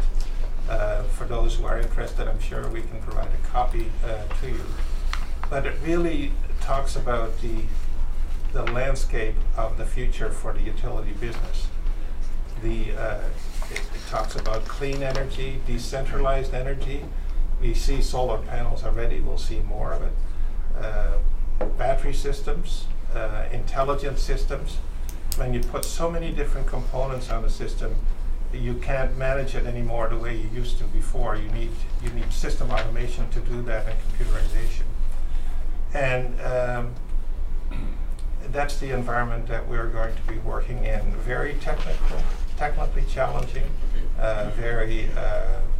we need the business savvy to deal with that. Where do you invest and where do you not invest? What are the risks? How do you assess those risks? How do you mitigate those risks? It's not you can't do that on a fly-by-night basis. You need that sort of rigor. And the energy landscape is fluid. It continues to change. And it's necessary for us to adapt to that business model, to that ever-evolving landscape, and to adjust to it so that we can protect the asset that is entrusted for us to steward on behalf of the town and to govern. Thank you. Just to wrap up on the last two slides, I thought it would be important that to just compare another utility that has evolved over the years. And we put this slide together, taking some data from the Lakeland website. And Lakeland is a utility based up in Bracebridge that covers Bracebridge, Huntsville, Parry Sound, Manitowoc, and one other area that I can't remember. And they have a similar size of distribution customers. They have about 13,000. We on the right-hand side have about 13,000. their revenues are approximately $60 million. Our revenues are approximately $24 million. They get a lot of revenue from generation. They have a generation section that they have acquired over the years through their planning process and their direction and their roadmap. I think it's 2017, financial statements indicate that they gave a $1.6 million dividend to the town. We gave approximately $400,000. And it should be noted too that I think in every organization, a dividend is nice to have to the town, and it is beneficial to have to the town or any municipality, but it shouldn't preempt any distribution of funds within the organization that would take away the fiduciary responsibility of the organization to operate within the particular company. The responsibility of the board and the people within the organization is to serve the utility first, and if a dividend is possible, absolutely a dividend is provided to the respective shareholders. In fact, I could quote Microsoft for 13 years didn't provide any dividend to their shareholders when they first started up. Needless to say, dividends can be addressed.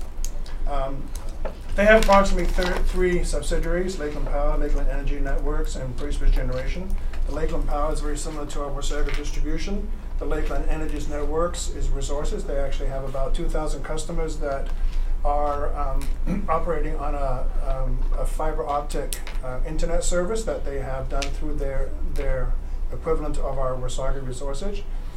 And they have a generation plant too. And they have acquired generation plants completely outside of their service area. Right? It's not within their service area, but as part of their strategic plan and their roadmap to generate new revenue, they have gone ahead and purchased generation stations. They have about 65 staff. We have about 20. So the analogy there is, I think there was a lot of opportunity that we could have taken advantage of over the years that we didn't do so because of a variety of reasons. Lakeland's been very successful in that. And I think now is really a pivotal point that we do have an opportunity to work with the town and to grow the organization accordingly and provide benefit to the community. Just to wrap up on the last slide before we entertain any questions, as we said, I think throughout the presentation that in order to meet the direction given by council, number 1, to meet the industry challenges, number 2, and as we say, to move forward, and we need to move forward in a reasonable and responsible manner. We don't want to do it on the back of a napkin. We want to do it in an organized and responsible manner with our partners. Organizational capacity is not currently in place. We need a leader, we need a visionary, and we need to get that going.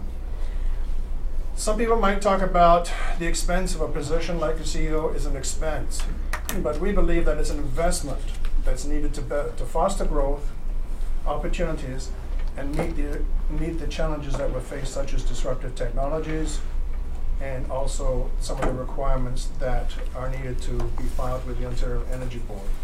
So we do see it as an investment. The current board practices must change from moving from an operational role to that of governance. We need to be custodians of the strategic plan. We need to provide oversight, insight, and foresight, and that is our role. The regulatory, the Ontario Energy Board, and the town bylaws require a strategic and business plan to be submitted on an ongoing basis, and it cannot be currently fulfilled by the organizational structure. So in conclusion, the introduction of the CEO position is our first step that we are taking in order to fulfill these requirements and commence a journey of opportunity, revenue generation, and improved profitability. And with that, Mr. Chair, I end our presentation and open it up to you for questions if there are any. Thank you, gentlemen.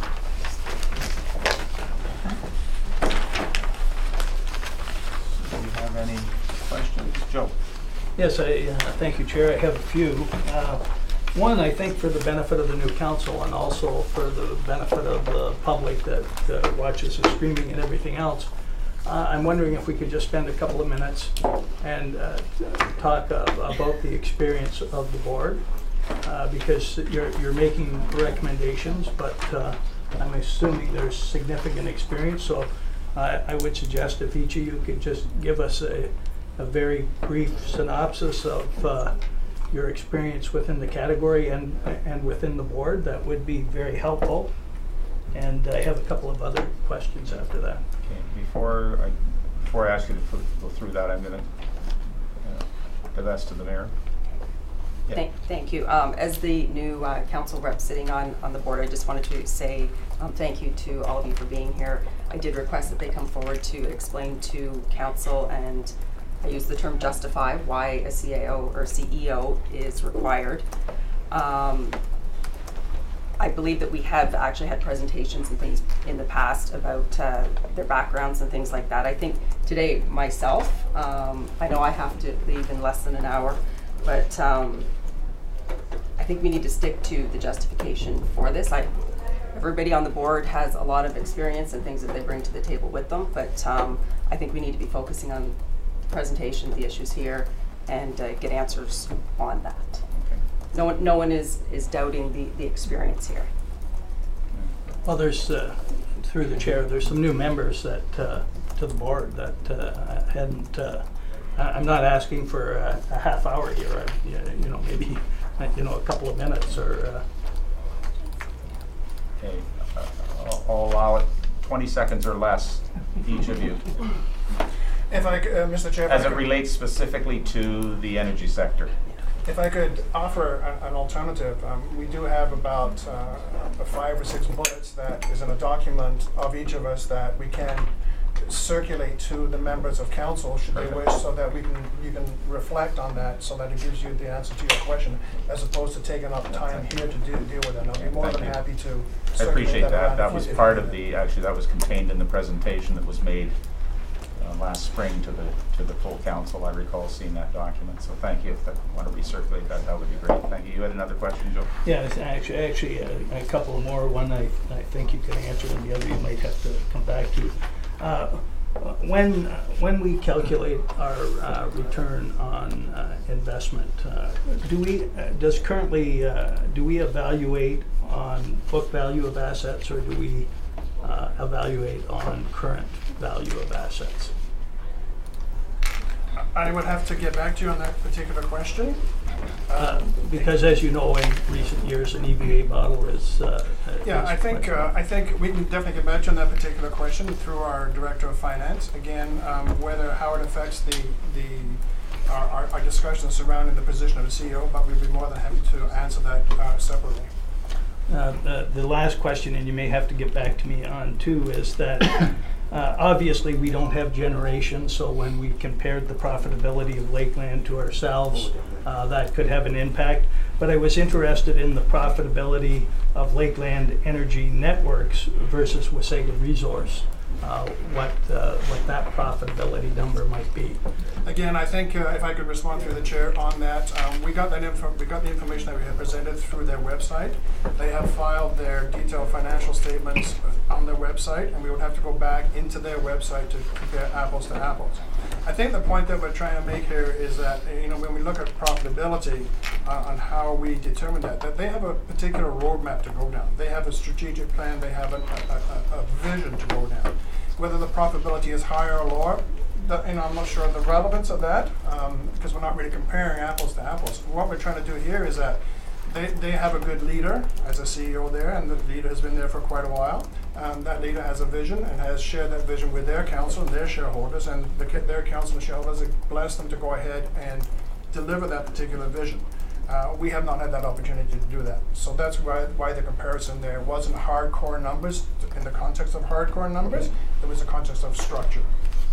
Thank you. And in that vein, before I go to George, I guess I would be interested in seeing a chart, because to me it was the same thing. We're not comparing apples to apples here, so that was my first reaction when I saw the chart. I'd be interested in seeing a comparison of a couple of other utilities that are comparable across the board. Non-generating utility is probably one of the key things with a similar size platform, so that in fact we are, as you said, comparing apples to apples and not to peaches. But anyway, George, you were next. Thank you, Mr. Chair. I have a few questions. I've heard a lot about communication today from the presentations. Why has the light bulb just come on now about communicating with council? I've been on 11 years. I don't recall any communication at this table from the board coming forward to, just talk about the utility. Why now? What's making that happen? Through the chair, I could respond to that particular question. The light bulb hasn't just come on. I think in the last 2 years there's been a lot of discussion surrounding the particular utility. At any given time, the representative of council is the mayor on the board. The mayor of the day, be it the current mayor, the previous mayor, or mayors before him or her, has the opportunity to communicate with council should, in whatever fashion they desire. I think it was maybe 2 years ago, it might be a year ago, I lose track of time, we held a visioning session at the utility, and present there was the mayor, the CAO, some of our senior staff, and also some of our frontline staff. And we went through a whole vision exercise. And at that point, after that, it was a full day session. We got some professionals in to talk about the industry. It was felt that maybe the whole council should have been there to have that type of communication and understanding. But I think we feel that the responsibility on how anything is communicated to council comes through the direction of the mayor and the representative. We might suggest to them, we might not, but they're the decision maker. And we treat council as a whole entity, not as individuals. So if the mayor of the day says, and I think we've had some discussion with our new mayor, that we felt it's important to have maybe to start on a new road to involve council at the discretion of the mayor and yourselves as council, to start to educate and start to work together to have a better understanding of how that should take place. Okay, thank you. Glad to hear that. Your point about requirement to file a strategic plan and business plan for 2020, is that something new, or has that been done before? The strategic plan has been a requirement. The cost of service application has been is filed every 5 years. At the last cost of service application, there was a requirement to file a strategic plan, and that's why the 3-page document was filed. There has not been a requirement to file a business plan per se. This year, it is a new requirement to file a business plan. There's a whole bunch of other new requirements on governance, which is outlined in the OEB report. That is a requirement from a reporting standpoint. But the requirement to file a strategic plan has been there before in the context of a strategic plan. The business plan has not been there until this particular next cost of service application in 2020. Okay, so it's not new, but there's a few new wrinkles to it, I guess. Well, the business plan is new. Yes. The strategic plan is not. And I think there was a comment made that the utility was supposed to provide council every year a plan. Correct. And you said that's never been done? To my knowledge, it's never been done. I'm not sure why that hasn't been done either. Is that on previous mayors again? Or? It's on every mayor since 2000. Okay, so well, I'm glad to see current mayor very involved with the process. My understanding is this utility is the second most efficient in the province?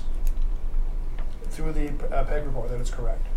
Okay, it seems to be running quite well. We haven't had a CEO or president since Mr. Archdeacon was operating it some maybe 20 years ago. I'm not sure exactly.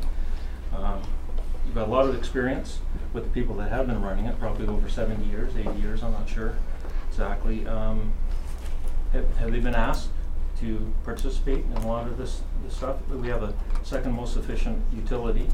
We have a leadership that's been handling this. What's the urgency now to change that? Why can that group not continue on with developing these plans? And I think the board overseeing that, as they should. I think as through the chair, I think as we've stated beforehand, when you talk about efficiency, you have to dig into the context. Is it financial efficiency? Is it scoreboard? Is it service time? Is it uptime? Is it how many poles we put on the street, et cetera, et cetera? Yes, we are the second most efficient. But as we have said previously, that in order to grow this company, which is a new direction given, in order to meet some of the technology changes, which haven't been as drastic as they are now over the past number of years, they start to evolve, and they will be coming along. We think more frequently and the context says, I think was mentioned, solar panels, battery cards. We talk about even, working with potentially the new casino as to how we can help best deliver services to them in the context of that. The resources are not there to deal with that. To develop a proper strategic plan, as Peter outlined, takes a lot of time and resources to do that. The capacity of staff today, in the board's opinion, cannot meet that. Okay, thank you. How do you see the dividend being affected if you hire a CEO, and are you looking at permanent or contract? I think the first question I can answer, the dividend will be affected, potentially. We have in our budget had planned for a $400,000 dividend similar to previous years. Sorry, let me rephrase that. In our budget, we have planned for a $330,000 budget for dividend for 2019, which is about $70,000 less. That dividend may come back up to $400,000. It depends on how the revenues come in over the summer. Last year we had a very good revenue stream because of the hot weather, and there was more people consuming power. But I also, again, want to go back and emphasize, to answer your question, yes, a dividend may be affected, but the dividend isn't a prime driver factor. Obviously from a council standpoint and from a municipal standpoint, yes, it is. Every council, every municipality across the province is concerned about dividends. But dividend is not 100% goal. We must provide a dividend. We strive to provide a dividend to the best interest of the community, but it is not a mandatory requirement. So to respond to your first part of your question, the dividend may be affected. From a budgeting standpoint, we are projecting that it may be affected. To answer the second part of the question, I think it's more appropriate that we discuss in camera if that's necessary. Okay. And final question, talking about the chart that was supplied, I'd be more interested in seeing our revenue growth over the years. You only showed last year. I'd like to see how it has grown over the last 10 years. Yep. Again, that's important to me, yep. Not so much Lakelands or anywhere else. Thank you. I think in response to, through the chair, in response to that, we can provide that. We provided that as part of one of the previous presentations, but we'd be more than happy to provide that again. Thank you, Peter. And just a slight comment to that before I move again. You mentioned the revenue stream from distribution. There's a significant revenue stream from resources as well. Yes. Yeah. The revenue stream is, it's always difficult to explain. Up at the geoscience level, there are two revenue streams. Yeah. One comes from distribution, one comes from resources, Yeah. yes. You're absolutely right. I just didn't want to isolate to suggest that there's only one revenue stream. Correct. That's all. Okay, Mayor Bafolchi. Thank you. Just as far as the communication goes, one of the first meetings I had with the board was a discussion about trust, and the community during the past few years lost trust in what was happening with our utility, and that's something that as a board we are going to need to get back. And a big piece of that is me as the rep is to have confidence with the people around this table that you know what I'm doing there, and that we are reporting back more than we did in the past. We do need shareholder and community input, but also staff. And I feel that in the past, staff was maybe not involved as much as what they should have been. But there's also the line of this is a board, and they do have certain other responsibilities that us as a council will have to respect as well. I looked at mine last night, so I have scribblies all over it, but I think some of them have been addressed already. On page 12, it says, with all these pressures, it is not surprising that almost 90% of Ontario utilities have either a CEO, GM president, etc. So does our size here fall within the 90 or the 10 in comparison? Through the chair, I believe from that standpoint, we fall within the 10% that do not have that particular one. No, but in comparison to size, like, you know, we've got this 90% that has them. So are they comparable in size and everything else to us here, or do we fall more into that 10% size-wise? We are more, from a size-wise, we fall more into the 10%. We're the lower size. Okay, and I'm glad that page 14 was addressed, because I did have thoughts on that as well with regard to, are we comparing apples to apples? They have a water that they can use. We don't have that opportunity. I know that there were, over the years, a number of suggestions made by staff to the board. It's my understanding, you know, they were asked what are some ways that we can grow in things, and ideas were put forward. Why did the board not move forward with them? if I could respond to that, and there's some other people that were around before I was chair on that, and maybe they can respond a bit better. I think a lot of the ideas that were put forward in isolation. They were not put forward in the context of a strategic plan, a vision. What is our core competencies? Some of the suggestions that kind of came up were somewhat off the wall, and it was felt by the board of the day that those were not necessarily the appropriate avenues to go down in that particular case. It's important, I think, that when you ask staff for some ideas, that you just don't sit around the table and say, so what do you think? I think it's important that we are on a roadmap to go down a particular path that can exploit our competencies. Not to open a pizza joint, not to open, dare I say it, a pot shop or something like that. It has to be strategic in nature. And I think because of the absence of a fully fledged strategic plan, I think the board of the day decided that, you know what, it's not necessarily a good avenue to go down. There's too much risk involved. It's not our core competencies. But I would offer it open up to maybe some of my colleagues in the room if you'd like further explanation of that. Yeah. Bruce, you wanted to add something. If I may, thank you very much for the opportunity. And let me say at the outset, George, to your particular point, this is the first time I've been on the board 14 years. First time the council has indicated any interest in us and in our business, and we welcome it. This is fantastic. So no, the light bulb didn't just go on. We've always wanted, this to happen, but didn't happen. Anyway, back to the point of the ideas that had come up. There were a number of ideas. It was blue sky.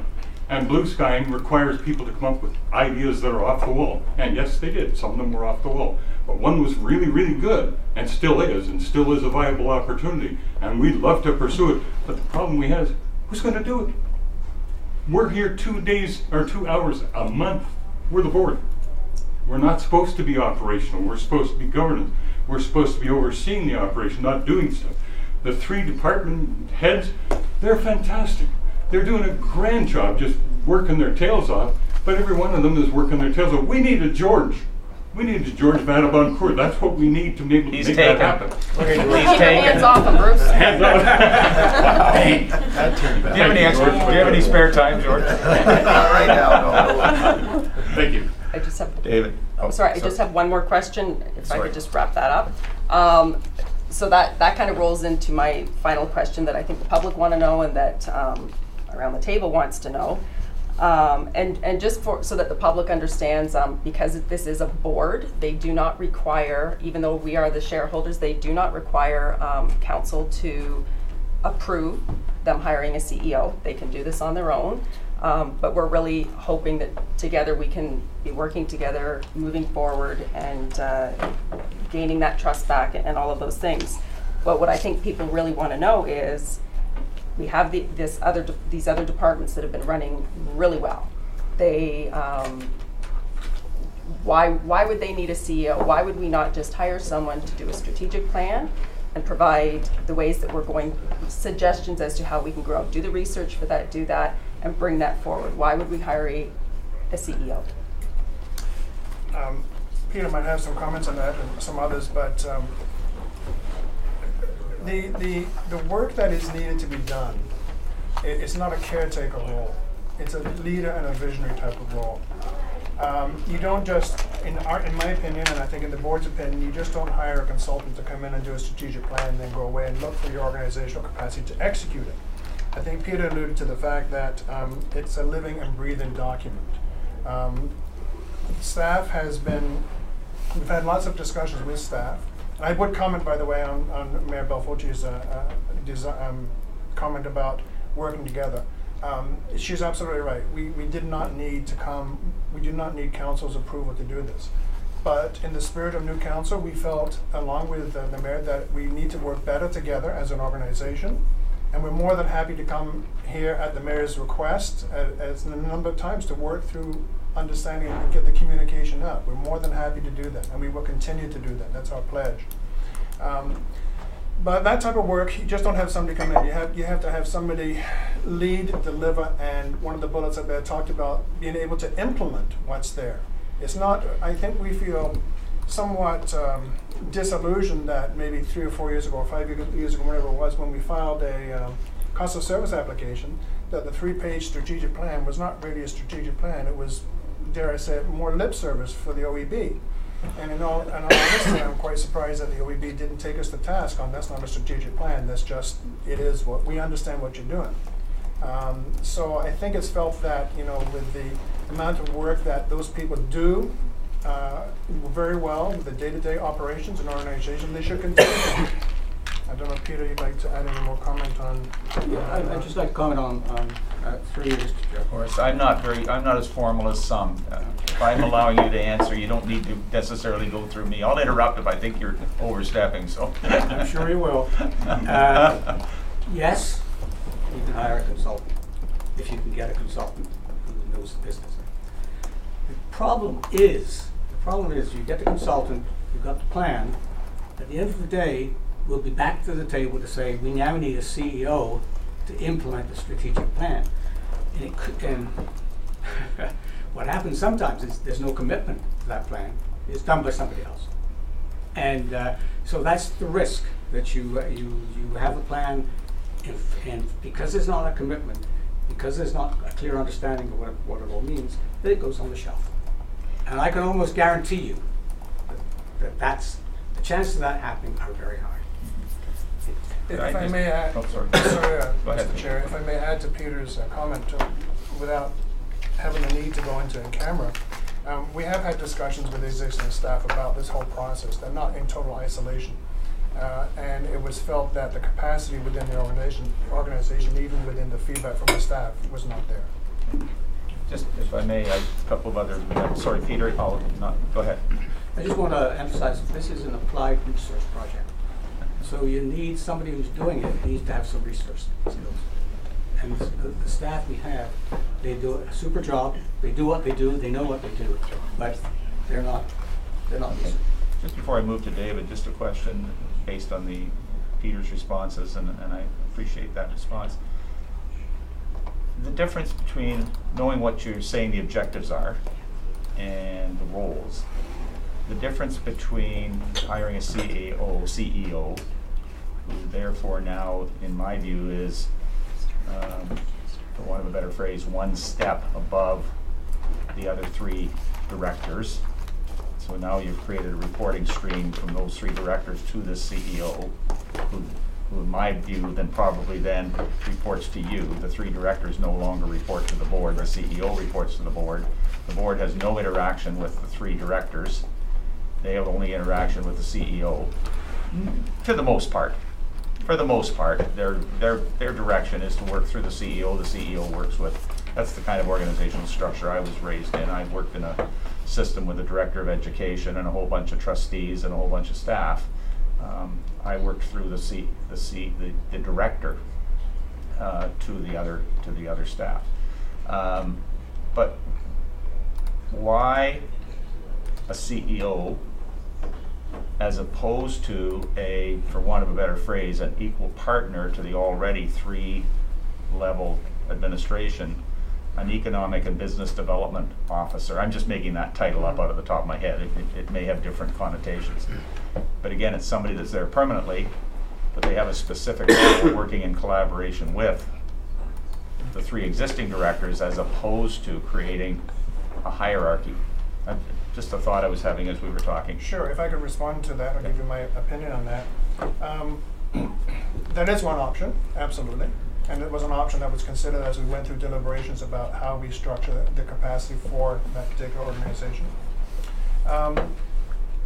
But what happens is that you still leave the board at an operational role.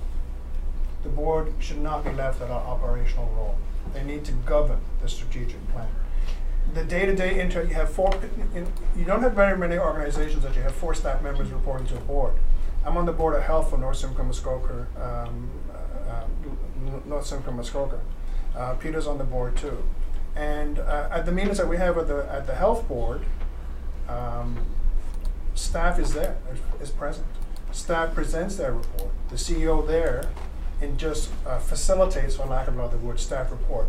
So it doesn't exclude staff being from interacting with the board as No, necessary. I didn't through the- mean that through by, the- by through the statement. I wasn't meaning that there was an exclusion. I just meant the hierarchy, that's all. Well, from a hierarchical standpoint, I mean, board, you're absolutely right, Councillor, that the only employee that the board had is the CEO.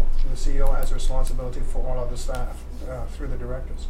And that's a model that is the same as organizations that I've been dealing with. So from that particular standpoint. Also, as you see, you need the visionary, you need the time, you need to have focus and have the leader in place with that vision to deliver that on an ongoing basis. I believe I can speak on behalf of the board, is that we don't want to have board meetings that talk about daily poles and trees and all those types of things. That's not our particular role. Our particular role is to be custodian of the strategic oversight and provide the insight, foresight, and all those other wonderful things. If we get hung up in a day-to-day operational role, that is not our role to do that. But you don't see that as feasible with a, let's say, for want of a better phrase, a business and economic development officer on an equal par with the other three directors? Not if you're going to go ahead and fulfill the responsibilities of a governance role of the board. Okay. David. Okay, I'll try and be brief. Sorry. Thank you. The again, looking at the boards, and we've hammered this out many times. An operational board is micromanaging and focused on day-to-day, literally, whereas a proper governance board is looking at the big picture, long-term strategy, and all that. So, and we've been on, all of us have probably been on this. In fact, this council, when the previous CAO left, went from a governance board in a way to an operational board until George joined us. So you go from the point of view of dividends and return and all that. We have set a mandate to, grow the business and do all that. And you go, if you find the right CAO, in my opinion, or the right person running it, indeed there may be an impact immediately, but as they implement the strategic plan and the business plan, that should be creating the dividends, and if there's no net gain from doing this, it makes no sense. But there should be. That's what a good CAO, CEO, COO, or any other version will do. So I mean, we have to, if we've set the mandate to retain and grow, which was clearly the mandate, then we have to create the tools and not have mainly a voluntary board of directors strapped with saying, there's the tire's low on truck number 36, who's going to pump it up? That's a waste of energy and resources. So truly governance done properly will allow the operational people to do their job and do it well, and then there's just reporting. So that's kind of my comment on it, and I get it, because I've worked on both operational boards and governance boards, and I've worked on ones that have gone from operational to governance, and it's a treat, and I've worked on ones that have gone from governance to operational, and that's a bad thing, in my opinion. So my final comment, and looking over here, I see the entire board of directors, notwithstanding the mayor. I want to compliment you on your gender diversity. Sorry. Sorry about that. Couldn't resist. Thank you, David. Joe, you had another comment you wanted to make? Well, just thank you, Chair. Just a point of clarification, and when I asked the question about the resource company versus the Lakeland network, when they had their CAO, strategically, they made a decision to go out and find a generation company, which then added significantly to the dividend of their town. And I was not looking at it in those terms. I was looking at it as, our resource company has more latitude to get involved in a lot of other things, but I just wanted to make sure that that was clearly understood, because that is certainly something that might be a possibility for us. If I may add to that as well, there's a lot of flexibility in the resources company. In the distribution company, there's limited flexibility. Okay, John talked about leveraging capital. There's opportunities there to leverage capital. But from a business enterprise standpoint, the opportunities are within the resources company. You're not governed or burdened, should I say, by the Ontario Energy Board. And there's lots of opportunities there. And I think we have the option of leveraging those opportunities, which we haven't had the opportunity to do in more than a number of years. Thank you. And Dave, George, you had another question? I think I'm okay right now. Thank you, Mr. Chair. I don't see, oh, sorry, I'm sorry, Deputy Mayor Bray. Thank you. I think I got missed in the order. I'm sorry. I do believe there is a need for a strategic plan and a business plan to support that, so great. For me, the struggle is this a consulting opportunity to create that strategic plan and the business plan? Because how do we know what skill set we need in our CAO until we've determined what our future direction is? So if we hire a CEO and make it a permanent position, will he then she create a business plan that supports their strengths versus the entire industry? So my experience with consulting is that you're always working for that next contract, and sometimes you work a little bit harder, you're a little more deadline oriented because you know that 12 months from now, 16 months, 18, whatever, depending on the length of the contract, you're re-interviewing for that job. And I think if you do a good job, you naturally will get the next contract.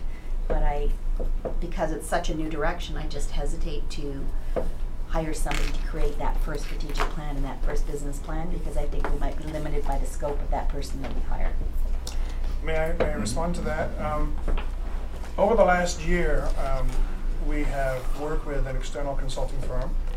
We went through an RFP to select the external consulting firm to work with us to develop the roles and responsibilities of the CEO position, which includes strategic planning and a whole bunch of other things. We're more than happy to share that with you. And we work with them to look at particular candidates. I think it's important to understand that the skill sets needed in somebody in that particular role needs to have those particular skill sets you allude to. In the context of strategic planning, visioning, being a leader, being able to work with the community, being able to have the type of personality that can interact with not only council, our shareholder, but also our community people. And it's important that we do that. I think the board believes that this is an ongoing permanent role, but we're not limited to that particular decision. There's always the opportunity, if you do hire somebody in a permanent role, if that doesn't work out, there's always opportunities and costs accordingly to not have that particular position and going on any further. But if you start to hire consultants, and if you start to, again, somebody has to be the spearhead, the champion of that. The board shouldn't be, in our opinion. The staff shouldn't be, but they will contribute intimately to that process. But you need a champion in place to deal with that. And here's the opportunity for us to get that particular champion. If it doesn't work out, we always have the option of, dealing with it accordingly. But we need a leader. We don't need a caretaker. Okay, and if you have somebody that comes in as a fourth person in the three-legged stool, as we refer to, that person might end up being a caretaker. There's still no visionary there. So we feel as a board that this is the best route to go, and that's why we have presented that accordingly. Okay, I'll just let Sylvia continue. So yeah, and then just further to that, I'm questioning less the need for leadership than just whether it's a permanent position from day one or we start in a consulting role. Because I do agree that the strategic plan probably does need somebody who isn't one of the four or the three operational. Yeah, and I would only comment, just something you said, Peter, the board is not the champion, the staff are not champion. I guess I'm going to disagree with you there, that once that plan is developed, the board is in fact very much the champion of it from a policy direction, and the staff is very much a champion of it. So I'm sorry, I take exception to that. No, that's fair. I didn't mean to say that they weren't champions, but that's a fair observation. Yeah. Okay, Joe? Yeah, just a final comment is the premise is, do you look at it as a cost or an investment? You have clearly laid out that there's an opportunity to significantly increase our revenue and profitability. It's out there. Other utilities have done it. So I look at it as an investment. I don't think of it as a cost. And I don't think we should look at it as a cost. The accountability is once the position is in place, then the expectation is in a reasonable amount of time that we start to generate the goal. Thank you. I think most people have exhausted their comments for now. We are going to a closed session following. If there's no other comments at this point, I'll read the motion to allow us to do that. No other comment? It's moved by Deputy Mayor Bray, seconded by Councillor Foster. Thank You should have been a doctor. Thank you for noticing. Resolved that pursuant to section 239, section 2, sub 1, C, E, and F of the Municipal Act 2001 as amended, the next portion of the Coordinated Committee meeting of December 13th, 2018 be closed to the public to discuss litigation or potential litigation, legal advice that is subject to a solicitor-client privilege, property matters, and to discuss matters about an identifiable individual. You've heard the motion. Thank you, Mr. Chair. Having heard the question, I'll call for the vote. Councillor Boulanger? In favor? Mayor Byfolchi? In favor? Deputy Mayor Bray? In favor? Councillor Foster? In favor.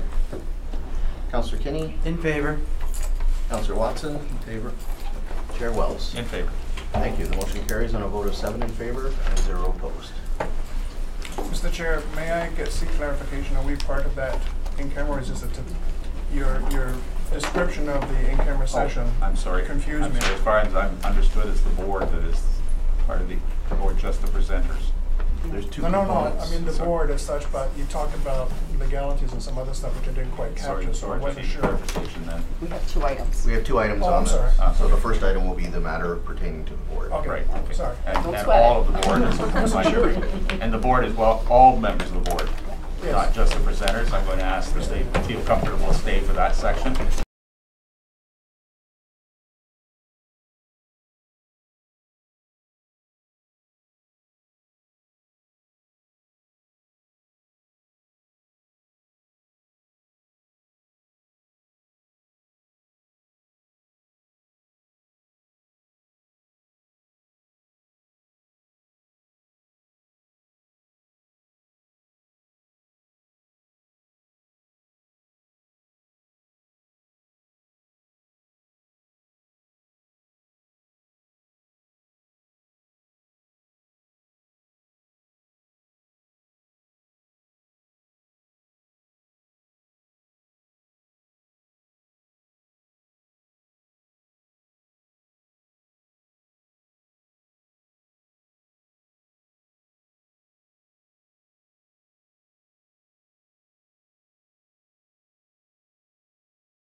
Gentlemen, council, we still have a couple of motions to deal with. It's kind of hard to, but yeah, I kind of got that drift. Thanks, Joe.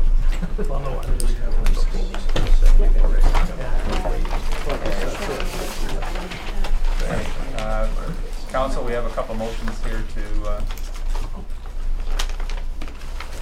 respond to. If we can just deal with that first. Yep.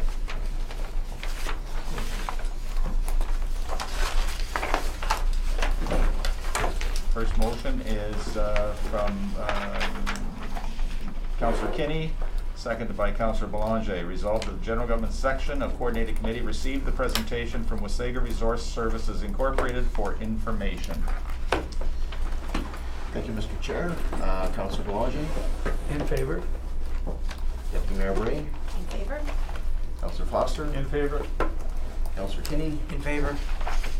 Councillor Watson. In favor. Chair Wells. In favor. Thank you. The motion carries on a vote of 6 in favor and 0 opposed. And we have a motion moved by Councillor Kinney and seconded by Councillor Belanger. Resolved that the General Government section of Coordinated Committee confirm the direction provided to staff in closed session pertaining to property assessment appeals. Councillor Belanger. I don't think we did a show of hands or anything on that, as far as direction. Just confirming the direction that we... Yeah, I don't think we established direction. We had comment on it, but I think my sense was, consensus was to proceed as according to the recommendation in the report. Okay. That was my understanding. okay, I'm fine if that's everyone's understanding. I didn't hear any opposition to that position, so. Thank you, Mr. Chair. Having heard the question, I'll call for the vote. Councillor Belanger. Opposed? Deputy Mayor Bray. In favor? Councillor Foster. In favor. Councillor Kinney. In favor? Councillor Watson. In favor.